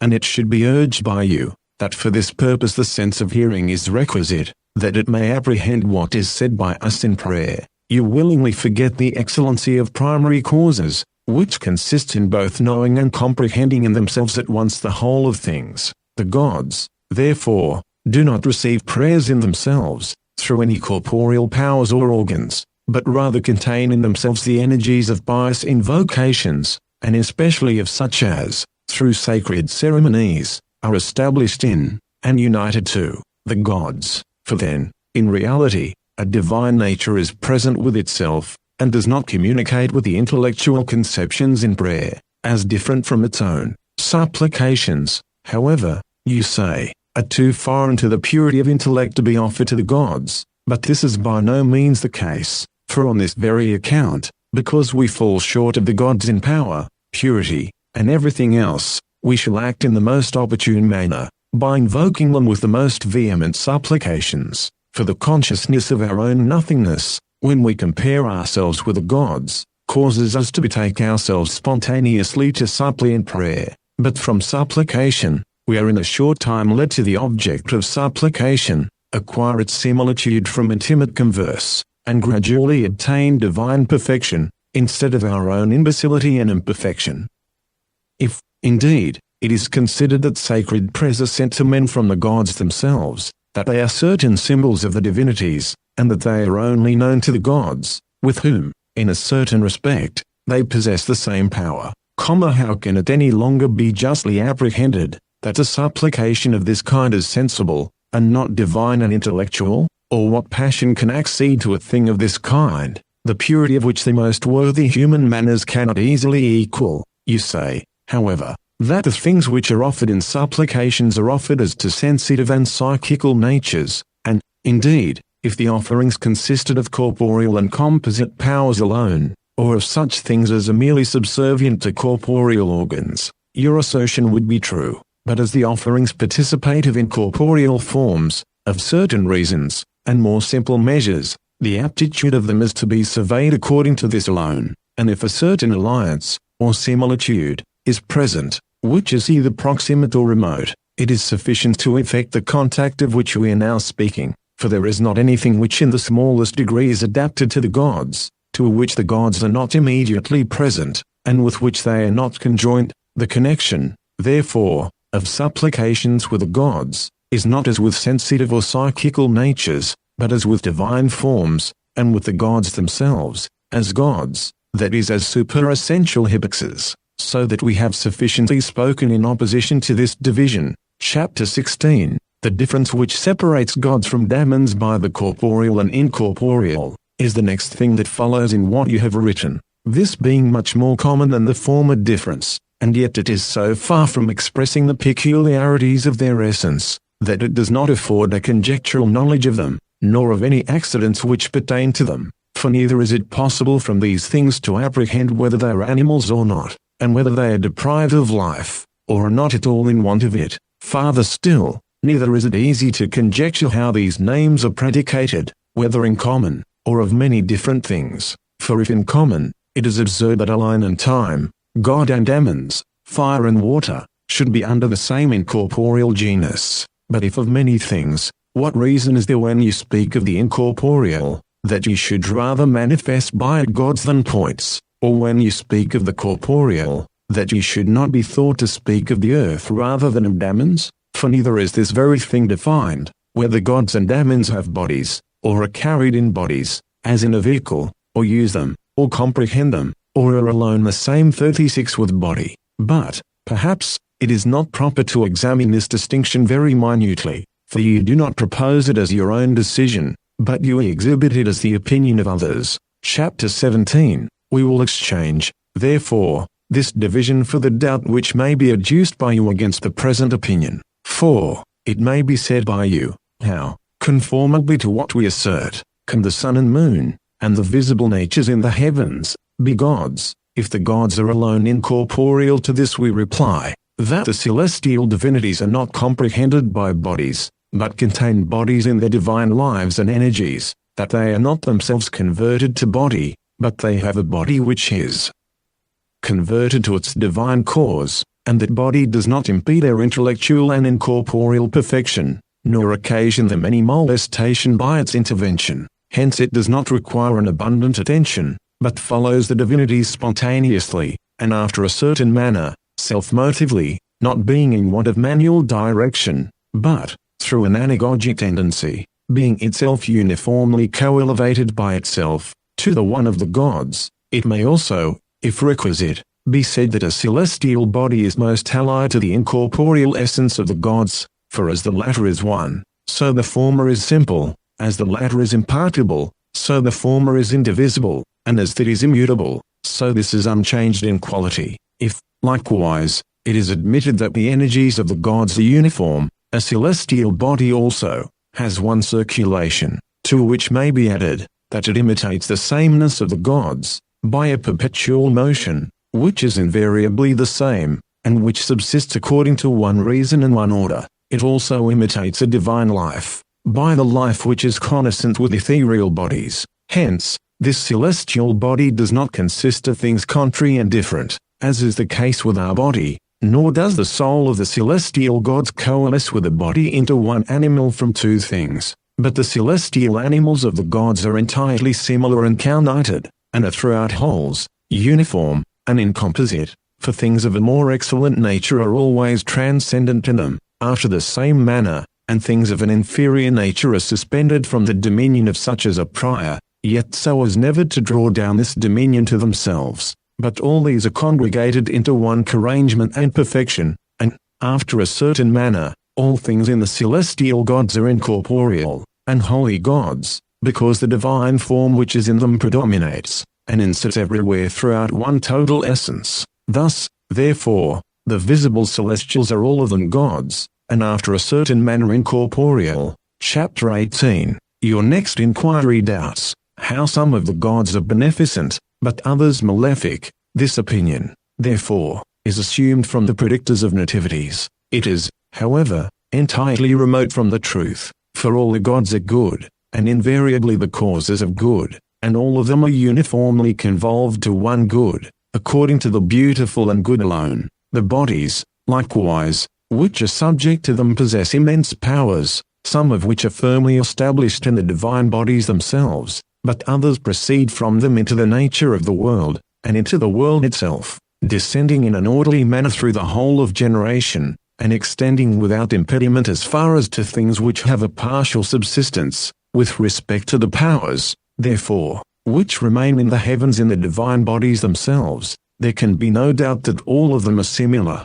Hence, it remains that we should discuss those powers which are thence transmitted to us, and are mingled with generation. These, therefore, descend with invariable sameness for the salvation of the universe, and connectedly contain the whole of generation after the same manner. They are likewise impassive and immutable, though they proceed into that which is mutable and passive, for generation being multiform, and consisting of different things, receives the one of the gods, and that in them which is without difference, with hostility and partibility, conformably to its own contrariety and division. It also receives that which is impassive, passively, and, in short, participates of them according to its own proper nature, and not according to their power, as, therefore, that which is generated, or has a subsistence in becoming to be, participates of being generatively, and body participates of the incorporeal, corporeally. Thus, also, the physical and material substances which are in generation, participate of the immaterial and ethereal bodies, which are above nature and generation, in a confused and disorderly manner. Hence they are absurd who attribute color, figure, and contact to intelligible forms, because the participants of them are things of this kind, as likewise are those who ascribe depravity to the celestial bodies, because their participants sometimes produce evils, for the participation from the first could not be a thing of this kind, unless the recipient had some mutation. But if that which is participated is received as in another and different thing, this other thing in terrene natures is evil and disorderly, the participation, therefore, becomes the cause of the abundant difference in secondary natures, and also the commixture of material substances with immaterial effluxions, and besides these, another cause is this, that what is imparted in one way, is received in another by terrestrial substances. Thus, for instance, the efflux of Saturn is constipative, but that of Mars is motive, but the passive gynesiurgic receptacle in material substances receives the former according to congelation and refrigeration, but the latter according to an inflammation which transcends mediocrity. Do not, therefore, the corruption and privation of symmetry arise from an aberration which is effective of difference, and which is material and passive? Hence the imbecility of material and terrene places, not being able to receive the genuine power and most pure life of the ethereal natures, transfers its own passion to first causes, just as if someone having a diseased body, and not being able to bear the vivific heat of the sun, should falsely dare to say, in consequence of looking to his own maladies, that the sun is not useful to health or life. A certain thing of this kind also may take place in the harmony and crassus of the universe, for the same things may be the salvation of the whole, through the perfection of the things inherent and the recipients, but may be noxious to the parts, through their partible privation of symmetry. In the motion, therefore, of the universe, all the circulations preserve the whole world invariably the same, but some one of the parts is frequently injured by another part, which we see is sometimes the case in a dance, Again, therefore, corruptibility and mutability are passions connaissant with partial natures, but it is not proper to ascribe these to wholes and first causes, either as if they existed in them, or as if they proceeded to terrestrial substances from them. Hence, through these things it is demonstrated, that neither the celestial gods, nor their gifts, are effective of evil. Chapter 19. In the next place, therefore, we shall answer your question, what it is which conjoins the gods that have a body in the heavens with the incorporeal gods. What this is, therefore, is evident from what has been before said, for if these gods, as incorporeal, intelligible, and united, ride in the celestial spheres, they have their principles in the intelligible world, and intellectually perceiving the divine forms of themselves, they govern all heaven according to one infinite energy, and if they are present with the heavens in a separate manner, and lead the perpetual circulations of them by their will alone, they are themselves unmingled with a sensible nature, and exist together with the intelligible gods. It will be better, however, to answer you more particularly, as follows. I say, therefore, that the visible statues of the gods originate from divine intelligible paradigms, and are generated about them, but being thus generated, they are entirely established in them, and being also extended to, they possess an image which derives its completion from them. These images likewise fabricate another order. Sublunary natures are in continuity with them, according to one union, and the divine intellectual forms, which are present with the visible bodies of the gods, exist prior to them in a separate manner, but the unmingled and supercelestial intelligible paradigms of them, abide by themselves in unity, and are at once all things, according to the eternal transcendency of themselves. There is, therefore, one common indivisible bond of them according to intellectual energies, and there is also this bond according to the common participations of forms, since there is nothing which intercepts these, nor anything which comes between them, for indeed, an immaterial and incorporeal essence itself, being neither separated by places, nor by subjects, nor defined by the divisible circumscriptions of parts, immediately concurs, and is connaissant with sameness. The progression also, from, and the regression of all things to, the One, and the entire domination of the One, congregates the communion of the mundane gods with the gods that pre-exist in the intelligible world. Farther still, the intellectual conversion of secondary to primary natures, and the gift of the same essence and power imparted by the primary to the secondary gods, connects the synod of them in indissoluble union, for in things of different essences, such as soul and body, and also in those of a dissimilar species,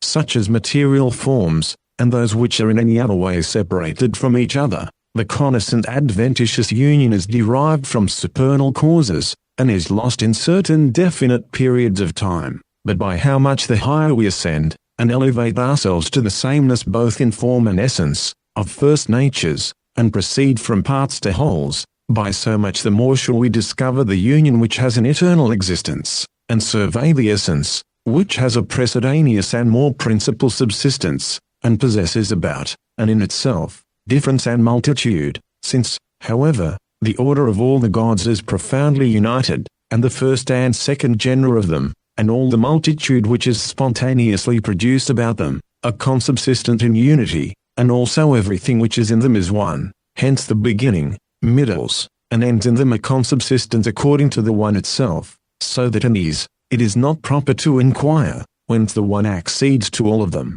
for the very existence in them, whatever it may be, is this one of their nature, and secondary genera, indeed, remain with invariable sameness in the one of such as a primary, but the primary impart from themselves union to the secondary genera, and all of them possess in each other the communion of an indissoluble connection.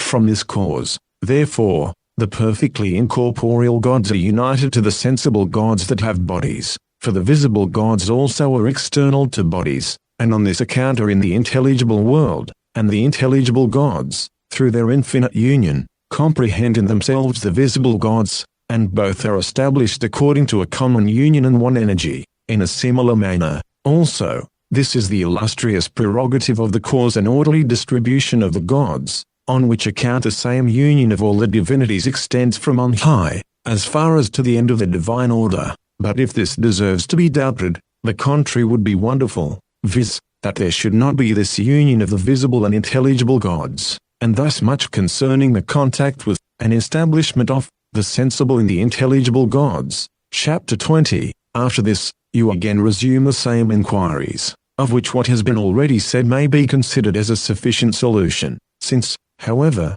it is necessary, according to the proverb, frequently to speak of and consider things that are beautiful, neither shall we pass over these particulars, as if they had been now sufficiently answered, but by repeatedly discussing them we may, perhaps, obtain from all of them a certain perfect and great scientific good. For you doubt what it is which distinguishes demons from the visible and invisible gods, since the visible are conjoined with the invisible divinities, but I, beginning from this as the first thing, shall demonstrate what it is in which they differ. For, because the visible are united to the intelligible gods, and have the same idea with them, but demons are far distant from them, according to essence, and scarcely adumbrate them through similitude. On this account they are separated from the visible gods, and they differ from the invisible gods, according to the difference itself of the invisible. For demons, indeed, are invisible, and by no means to be apprehended by sense, but the gods transcend rational knowledge and material intelligence, and, because they are unknown and unapparent to these, they are thus denominated, but are said to be invisible in a way very different from that in which this is asserted of demons. What, therefore, have the invisible gods, so far as they are invisible, more excellent than the visible gods? Nothing, for that which is divine, wherever it may be, and whatever allotment it may possess, has the same power and dominion over all the natures that are arranged under it. Moreover, though the invisible gods should become visible, yet they rule over invisible demons, for neither the place, which is the recipient of divinity, nor a certain part of the world, produces any mutation in the dominion of the gods, but the whole essence of the gods remains everywhere the same, indivisible and immutable, which all subordinate beings similarly venerate, in the order assigned them by nature. By the assistance also of this reasoning, we may discover another difference between gods and demons, for both the visible and invisible gods, indeed, comprehend in themselves the whole government of whatever is contained in all heaven and the world, and in the total invisible powers in the universe, but those powers that are allotted a demoniacal prefecture, distributing certain divisible portions of the world, govern these, and have themselves a partible form of essence and power. They are, likewise, in a certain respect, cognisant with, and inseparable from, the subjects of their government, but the gods, though they may ride in bodies, are entirely separated from them. The providential attention, therefore, to bodies, produces no diminution in those to whom body is subservient, for it is connectedly contained by a more excellent nature, is converted to it, and is not the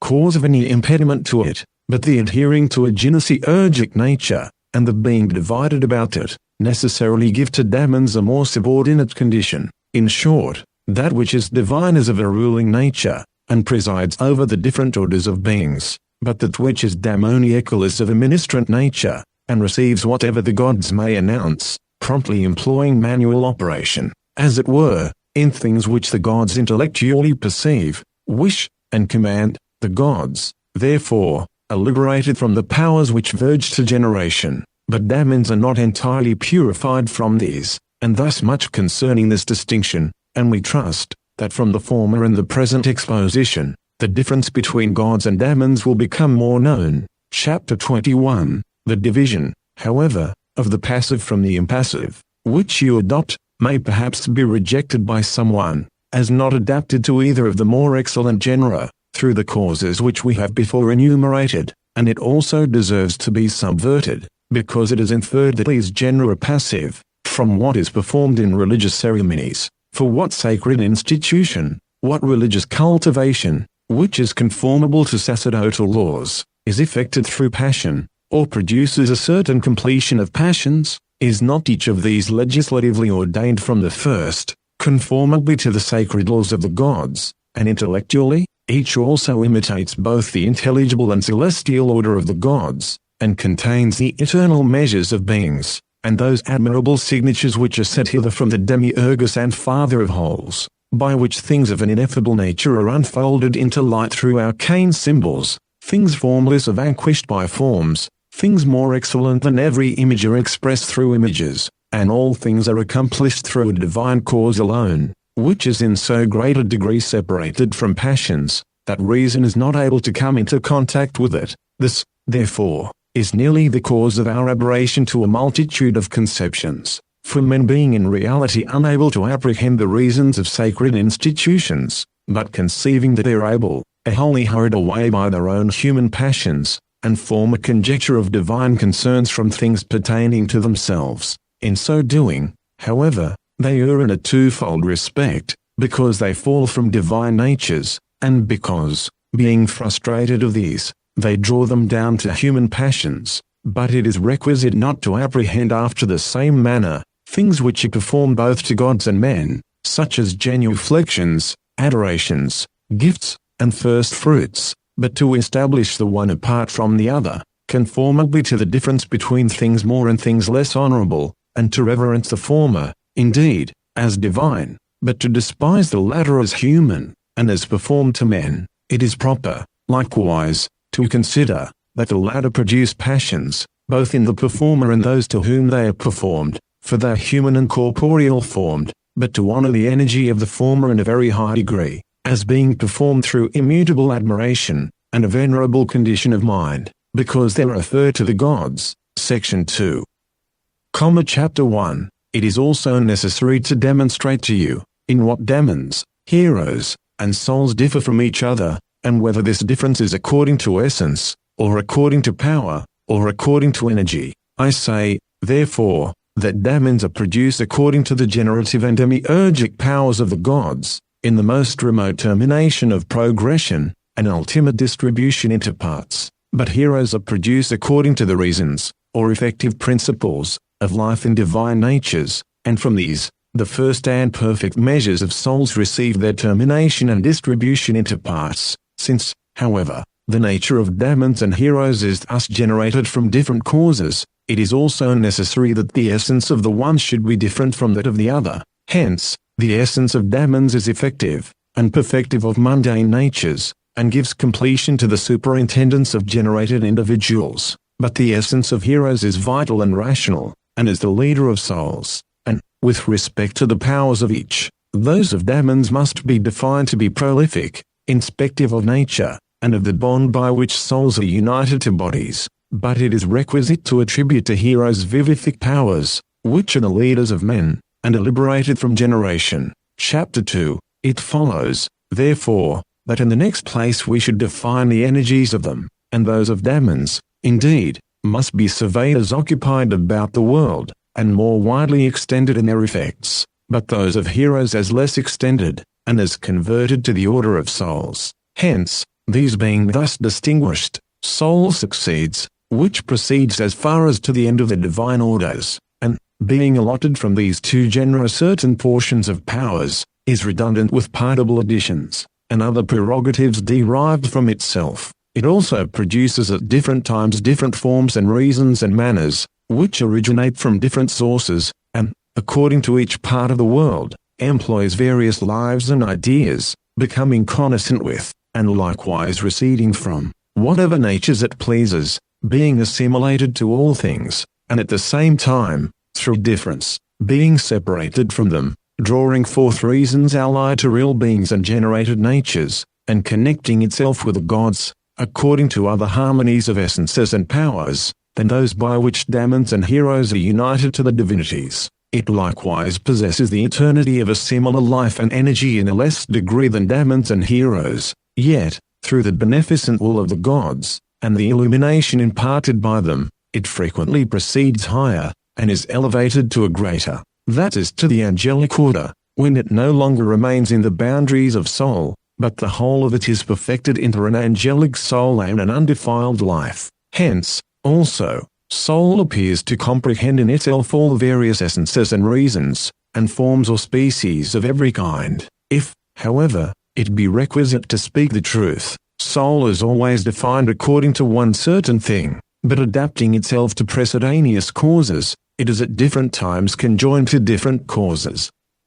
So great, therefore, being the difference between the energies of demons, heroes, and souls throughout, it is no longer proper to doubt what it is which separates them from each other, but they are to be distinguished by the peculiar nature of each, and so far as they are able to form one conjunction, so far the communion of them must be surveyed, for thus it will be possible truly to comprehend and define separately the conception which ought to be formed of them. Chapter 3. Let us, however, now proceed to the appearances of the gods and their perpetual attendants, and show what the difference is in their appearance. For you inquire, by what indication the presence of a god, or an angel, or an archangel, or a demon, or a certain archon, that is ruler, or a soul, may be known, in one word. Therefore, I conclude that their appearances accord with their essences, powers, and energies, for such as they are, such also do they appear to those that invoke them,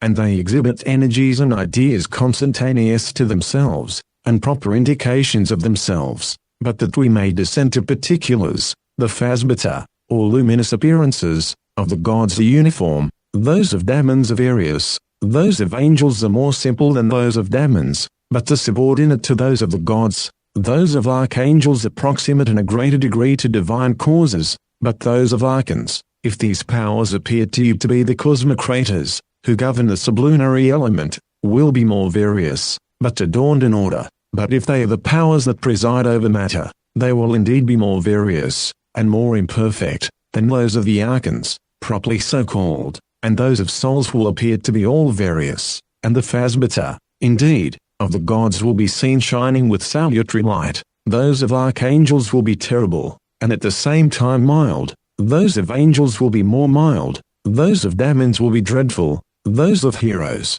which you have omitted in your inquiry, but to which we shall give an answer for the sake of truth, are milder than those of demons, but those of archons, if their dominion pertains to the world, produce astonishment, but if they are material, they are noxious and painful to the spectators, and those of souls are similar to the heroic phasmata, except that they are inferior to them. Again, therefore, the phasmata of the gods are entirely immutable, according to magnitude, morph, and figure, and according to all things pertaining to them. Those of archangels are proximate to those of the gods, but fall short of the sameness of them. Those of angels are subordinate to these, but are immutable, and those of demons are at different times seen in a different form, and appear at one time great, but at another small, yet is still recognized to be the phasmata of demons. Moreover, those of such archons as are leaders are immutable, but those of such as are material are multiformly changed. Those of heroes are similar to those of demons,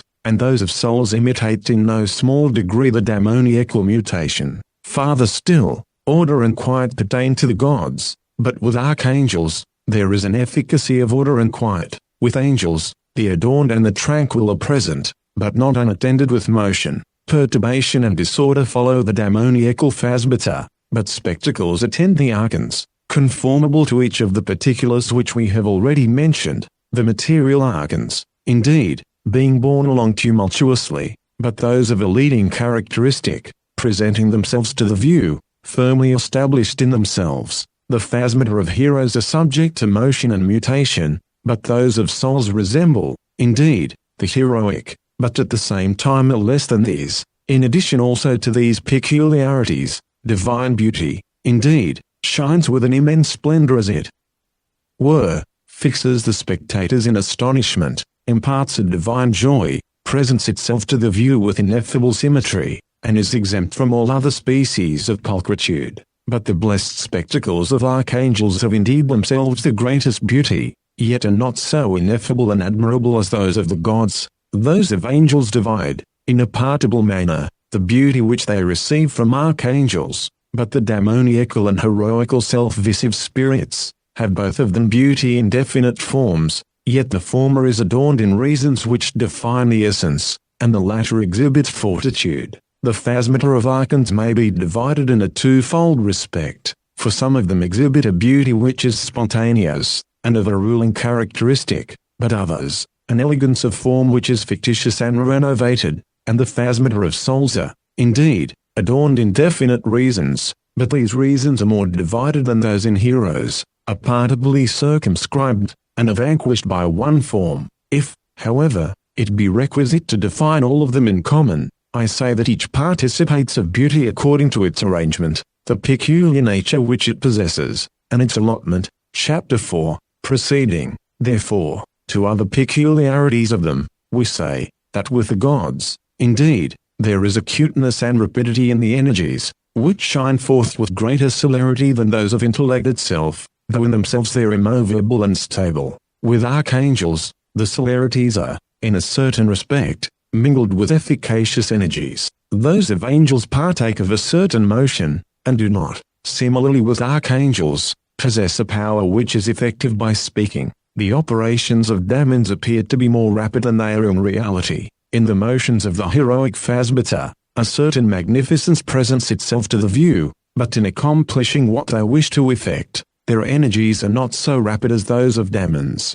In the phasmata of archons, the first energies appear to be most excellent and authoritative, but the second have a more abundant representation, yet in actions fall short of the end, and the phasmata of souls are seen to be more movable, yet are more imbecile, than those of heroes. In addition to these things also, the magnitude of the epiphanies, or manifestations, in the gods, indeed, is so great as sometimes to conceal all heaven, the sun and the moon, and the earth itself, as the gods descend, is no longer able to stand still. When archangels appear, certain parts of the world are moved, and a divided forerunning light precedes them, but they exhibit a magnitude of light commensurate to the magnitude of their domination. The angelic light is less than the archangelic, and more divided, but in demons it is still more divided, and the magnitude of the manifestation is not always equal in them. The manifestation of heroes is still less than that of demons, but exhibits more of an elevated condition. Again, the manifestation of such archons as preside over mundane forms, presents itself to the view as above measure great, but such of them as are distributed about matter, exhibit in their manifestations an abundance of pride and arrogance. Those of souls are not all of them seen to be equal, but appear to be less than those of heroes, and, in short, the magnitude of the manifestation is appropriately present in each of these, according to the magnitude of their powers, and the amplitude of the empire through which they extend themselves, and in which they exercise their authority.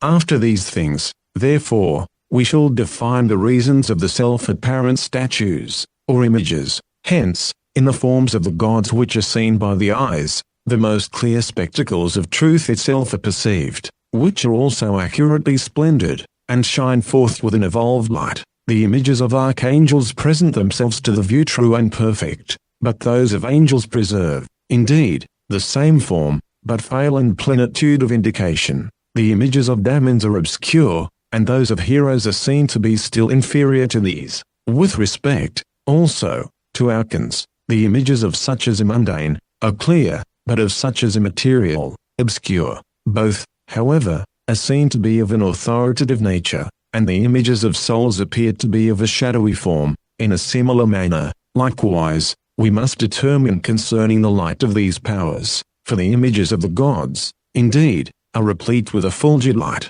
Those of archangels are full of supernatural light. Those of angels are luminous, but demons present themselves to the view with a turbid fire. The light of heroes is mingled with many things, and, with respect to archons, the light of those that have the government of the world is more pure, but of those that preside over matter, exhibits itself mingled from things of a dissimilar and contrary nature, and the light of souls manifests itself to be partably filled with many of the mixtures which exist in generation. Conformably, also, to what has been said, the fire of the gods, indeed, shines forth with an indivisible and ineffable light, and fills all the profundities of the world, in an empyrean, 43 but not in a mundane, manner. But the fire of archangels is impartible indeed, but is seen to possess about itself an abundant multitude, either preceding or following after itself. The fire of angels is divided, except that it exhibits itself in the most perfect ideas. That of demons is still more shortly circumscribed by a distribution into parts, is effable, and does not astonish the sight of those that have seen more excellent natures. The fire of heroes has, after a certain manner, the same things as that of demons, but at the same time falls short of the most accurate similitude to it. Moreover, with respect to archons, the fire of those that are of a more elevated order, is more pellucid, but of those that are material, is more dark, and the fire of souls is seen to be much divided and multiform, and is commingled from many of the natures that are in the world. Again, the fire of the gods appears to be entirely stable. That of archangels is tranquil, but that of angels is stably moved. The fire of demons is unstable, but that of heroes is, for the most part, rapidly moved. The fire of those archons that are of the first rank is tranquil, but of those that are of the last order is tumultuous, and the fire of souls is transmuted in a multitude of motions. Chapter 5. Moreover, that which purifies souls is perfect in the gods, but in archangels it is anagogic. Angels alone dissolve the bond of generation. Demons draw souls down into nature, but heroes lead them to a providential attention to sensible works. Archons either deliver to them the government of mundane concerns, or the inspection of material natures, and souls, when they become apparent, tend in a certain respect to generation. Farther still, consider this, also, that ye should attribute everything which is pure and stable in the visible image to the more excellent genera. Hence, you should ascribe to the gods that which in the image is transcendently splendid, and which is firmly established in itself. That which is splendid, but is established as in another thing, you should give to archangels, but that which remains in another to angels. To all these, therefore, you should oppose, that which is rashly borne along, is unestablished, and filled with foreign natures, the whole of which is adapted to inferior orders. These, also, may now be divided according to the difference of commixture, for mundane vapors are mingled with demons, and are unstably borne along, contrary to the motion of the world. Theurgic compositions of pneumatic substances are mingled with heroes, about which substances, also, they are moved. The archons of the world remain invariably the same, exhibiting the mundane nature which they possess, but the archons of matter are full of material substances, and souls are filled with an abundance of stains and foreign spirits, together with which, when they become visible, each of these genera presents itself to the view. The following, also, will be no small indications to you, of the difference of these powers. With the gods matter is immediately consumed. With archangels it is consumed in a short time. With angels there is a solution of, an elevation from, matter. By demons matter is elegantly adorned. With heroes there is a co-adaptation to it, in appropriate measures, and a skillful providential attention to it. And with respect to archons, those that are the governors of the world are present with matter in a transcendent manner, and in this way unfold themselves into light. But those that are material, exhibit themselves as entirely replete with matter. With respect to souls, also, those that are pure, present themselves to the view out of matter, but those of a contrary description are seen surrounded with it. Chapter 6. Moreover, the gifts arising from the manifestations are not all of them equal, nor have the same fruits, but the presence of the gods, indeed, imparts to us health of body, virtue of soul, purity of intellect, and in one word elevates everything in us to its proper principle, and that, indeed, in us which is cold and destructive it annihilates, that which is hot it increases, and renders more powerful and predominant, and causes all things to accord with soul and intellect. It also emits a light, accompanied with intelligible harmony, and exhibits that which is not body as body to the eyes of the soul, through those of the body. The presence of archangels imparts likewise the same things, except that it does not impart them always, nor in all things, nor does it bestow goods which are sufficient, perfect, and incapable of being taken away, nor is their appearance accompanied with a light equal to that of the gods. The presence of angels imparts divisibly still more pardonable goods, and the energy through which it becomes visible falls very short of comprehending in itself a perfect light. That of demons renders the body, indeed, heavy, afflicts with diseases, draws down the soul to nature, does not depart from bodies, and the sense allied to bodies, and detains about this terrestrial place those who are hastening to divine fire, and does not liberate from the bonds of fate. The presence of heroes is in other respects similar to that of demons, but is attended with this peculiarity, that it excites to certain generous and great undertakings. The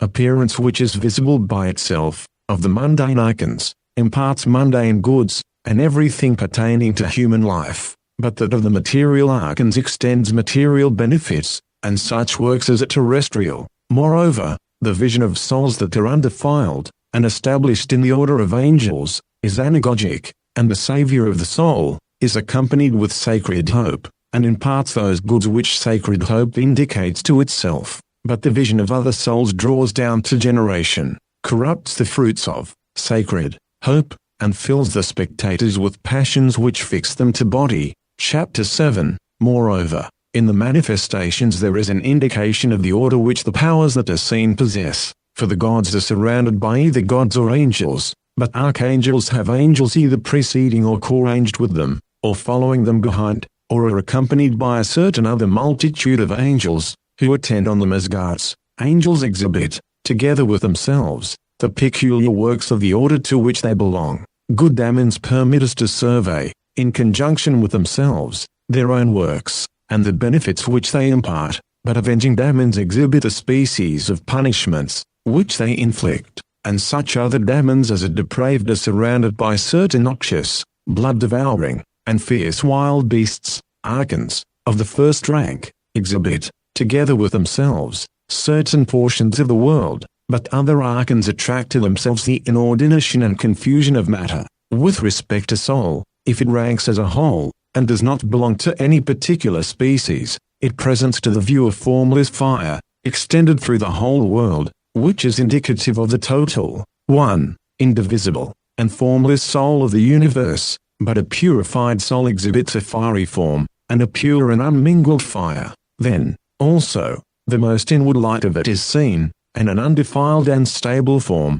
and it most willingly and joyfully follows its elevating leader, and unfolds, by its works, its own appropriate order. But the soul which verges downward draws along with it the signs of bonds and punishments, is heavy with material spirits, is detained by the anomalous tumults of matter, and exhibits before itself, genesiurgic presiding demons, and, in short, all these genera exhibit their proper orders, viz. The aerial genera exhibit aerial fire, the terrestrial a terrestrial and blacker fire, and the celestial a more splendid fire. But in these three boundaries all the genera are distributed according to a triple order of beginning, middle, and end, and the gods, indeed, exhibit the supreme and most pure causes of this triple order. But the genera of angels depend on those of archangels, the genera of demons appear to be subservient to those of angels, and in a similar manner to these, the genera of heroes are ministrant. They are not, however, subservient to angels in the same way as demons. Again, the genera of archons, whether they preside over the world or over matter, exhibit the order which is adapted to them, but all the genera of souls present themselves to the view as the last of more excellent natures. Hence, also, they exhibit places in conjunction with themselves, souls of the first rank primary, but those of the second rank secondary, places, and the rest conformably to their arrangement, in each of these three genera. Chapter 8. Moreover, with respect to the tenuity and subtlety of light, the gods extend a light so subtle that corporeal eyes cannot sustain it, but are affected in the same manner as fishes, when they are drawn upward from turbid and thick water into attenuated and diaphanous air. For men who survey divine fire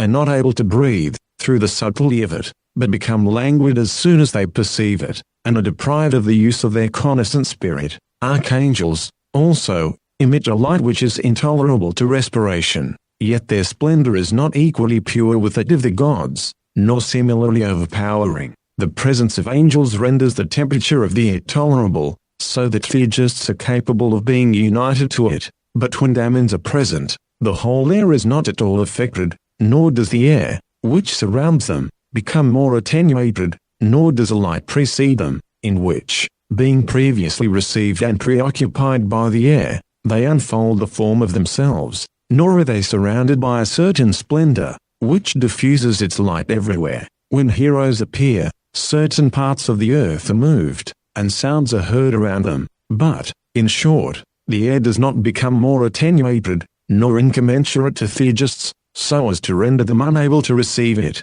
But when archons are present, an assemblage of many luminous appearances runs round them, difficult to be borne. Whether these appearances are mundane or terrestrial, they have not, however, a supermundane tenuity, nor even that of the supreme elements, and to the psychical appearances the air is more allied, and, being suspended from them, receives in itself their circumscription. Chapter 9. In the last place, the dispositions of the soul of those that invoke the gods to appear receive, when they become visible, a liberation from the passions, a transcendent perfection, and an energy entirely more excellent, and participate of divine love and an immense joy. But when archangels appear, these dispositions receive a pure condition of being, intellectual contemplation, and an immutable power. When angels appear, they participate of intellectual wisdom and truth, pure virtue, stable knowledge, and a commensurate order. But when demons are seen, they receive the appetite of generation and a desire of nature,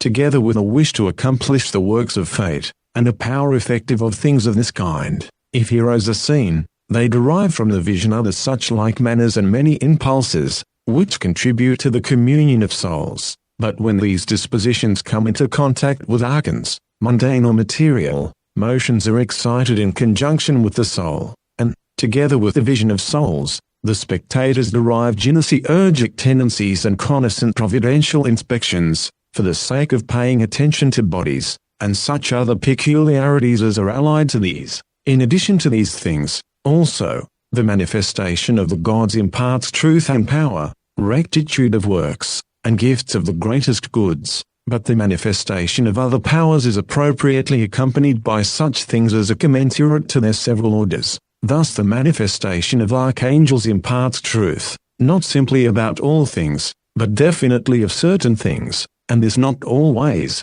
but sometimes, nor indefinitely to all, or everywhere, but with limitation, in a certain place, or to a certain individual. In like manner it does not impart a power effective of all things, nor always without distinction, nor everywhere, but a power which is effective sometimes, and in a certain place. But the manifestation of angels, in a still greater degree than that of archangels, divides, in imparting good, the circumscriptions which are always defined by them in more contracted boundaries. Again, the manifestation of demons does not impart goods of the soul, but either those of the body, or goods pertaining to the body, and they impart these when the order of the world permits them. After the same manner, likewise, the manifestation of heroes imparts second and third goods, and regards as its scope the whole terrestrial and mundane polity of souls. With respect to archons, the manifestation of